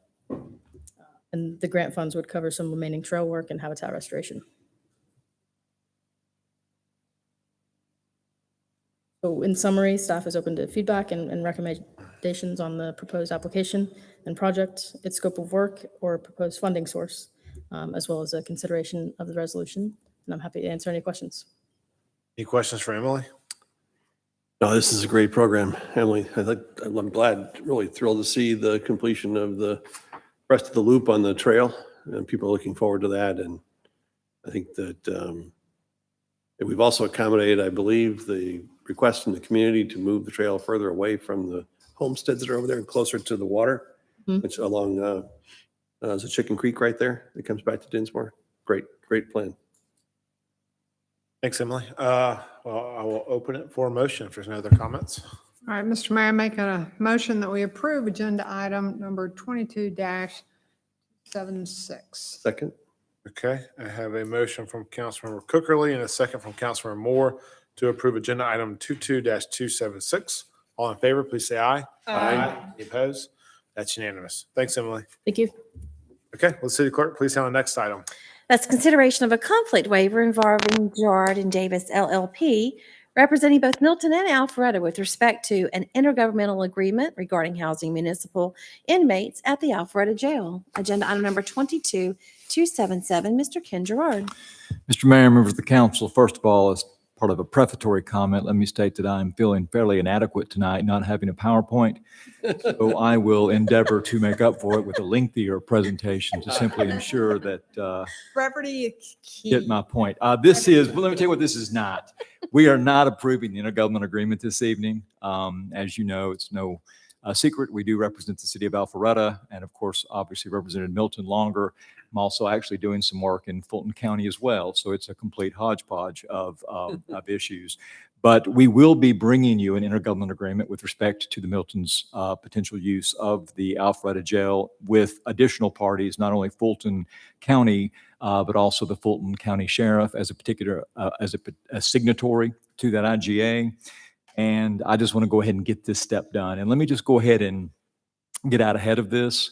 I will be bringing probably many of these to you as well as to Alpharetta. Alpharetta's is going to go to them as well. And let me just state for the record that these intergovernmental agreements are not adversarial agreements. They are utilitarian functional agreements where everybody is sort of pointed in the same trajectory, in the same direction. And so they're not something that really is built around conflicts. This is not some negotiation where someone is really being left out or there's some sort of a, brinksmanship sort of situation. This is where all the governments are coming together sort of from the standpoint of economy and efficiency to just deliver the best service for the lowest price for their citizens. So I just want to say that as I keep putting these on there, this is to protect me and my firm, candidly. But if there was ever a situation where I felt marginalized, where I could not advocate for the city's position, I would tell you and get out of it. So, Mr. Mayor, that's my presentation. I would request that the council think about adopting this conflict waiver, and I will belay the lengthy PowerPoint that I did not prepare. Sounds good. Any questions to Ken? Roll. All right, I will open it for a motion. I think Councilmember Cookerly is going to take this one. You bet. Well, I just want to keep it going. Mr. Mayor, I move that we approve agenda item number 22-277. With great appreciation, we were spared a PowerPoint. Thank you. Second. Okay, have a motion from Councilmember Cookerly, a second from Councilmember Verhoff to approve agenda item 22-277. All in favor, please say aye. Aye. Any opposed? That's unanimous. We're down to one. Will the city clerk please say on the next item, keep it long for Councilmember Cookerly, please? Mayor, this is consideration of acknowledgement letter of the Milton Community Center as an advanced early voting location in the city of Milton. It's agenda item number 22-278, and I am going to follow suit from our wonderful city attorney. Keep this short and sweet. Fulton County did request that we possibly offer an advanced early voting location, specifically probably north of the Milton Library, that we could offer to our citizens to give as an extra space for them to go in and do an early voting. I chatted with our Parks and Rec manager, and we discovered that the community center on Dinsmore did offer a dedicated space to serve as an advanced voting location for the 2022 election. It would be for the advanced early voting dates only. So it would not be for the November 8th date, which is the actual election date. And I had Tom confirm that the location was compliant. Yeah, so from the Parks and Rec side of things, we did have a walkthrough with Fulton County, and we did confirm that it meets the Fulton County criteria to be able to do the following things. It has its own entrance and exit. It has locking ability when the pole closes. The electrical is compliant, and they do an inspection, and they made sure that the outlets were all configured in a way that worked. There's sufficient parking, handicap accessibility, and it'll accommodate the 10 staff people that are needed. We also noticed that, obviously Fulton County will be responsible for the setup of the advanced location. They will be responsible for hiring and staffing the 10 staff personnel that will be there, getting the equipment, providing security, opening and closing the facility per the hours of the poll, and responsible for cleanup. So if you were coming to you tonight to approve this as an early early voting location, and if so, then we will follow through with the acknowledgement letter. And if I may, we are going to utilize just what we call the dining room in the left side, and it can be completely secluded and locked off, so we can still have recreational activity and potentially rentals on the other half as well in the other two rooms. So it doesn't shut down the whole building during this period of time. And I called you Parks and Rec manager. I'm so sorry. Parks and Rec director. There you go. You're welcome. All right. Any questions for Tammy or Tom? Just quick too, this is a non-revenue generating cooperation with Fulton County, correct? Correct. Okay. Yes. And one more question for city manager. Steve, I know that Councilmember Morig is very passionate about this, and he's not able to be here to represent his thoughts this evening. Do you believe that we have resolved some of Mr. Morig's concerns about this? I don't want to speak on behalf of Councilmember Morik, but I believe that we have some obligation to do this regardless. Ken, do you have a? Right. State law anticipates that government facilities are supposed to be made available when the county asks, and it's supposed to be done free of charge. And that's what we're doing. And so I think I think we're following the law. Very good. Thank you. Okay. All right. No more questions. I will open it up for a motion. All right, Mr. Mayor, make a motion that we approve agenda item number 22-278. Second. Okay, I have a motion from Councilmember Cookerly, a second from Councilmember Moore to approve agenda item 22-278. All in favor, please say aye. Aye. Any opposed? That's unanimous. So only report I have, lost negotiations are continuing. We have a meeting this Friday. We have a lost town hall, September 21st, with all the mayors at Roswell City Hall at 7 p.m. That's September 21st. Anything else from council? Okay. So we will now adjourn into executive session to discuss personnel, land acquisition, and potential litigation. Do I have a motion and a second? So moved. Second. Okay, I have a motion from Councilmember Moore, second from Verhoff to adjourn into executive session. All in favor, please say aye. Aye. Any opposed? That's unanimous. All right.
So moved. All right, so. All in that's- favor? Hold on now, Matt. All in favor, please say aye. Aye. So that's Cookerly made the motion, Juliet made the second, okay? Now I have a motion to adjourn, all in favor, or motion to adjourn. So moved. Second. So Cookerly, Johnson, all in favor, say aye. Aye. Cookley and That's it. Johnson, yeah. Yeah.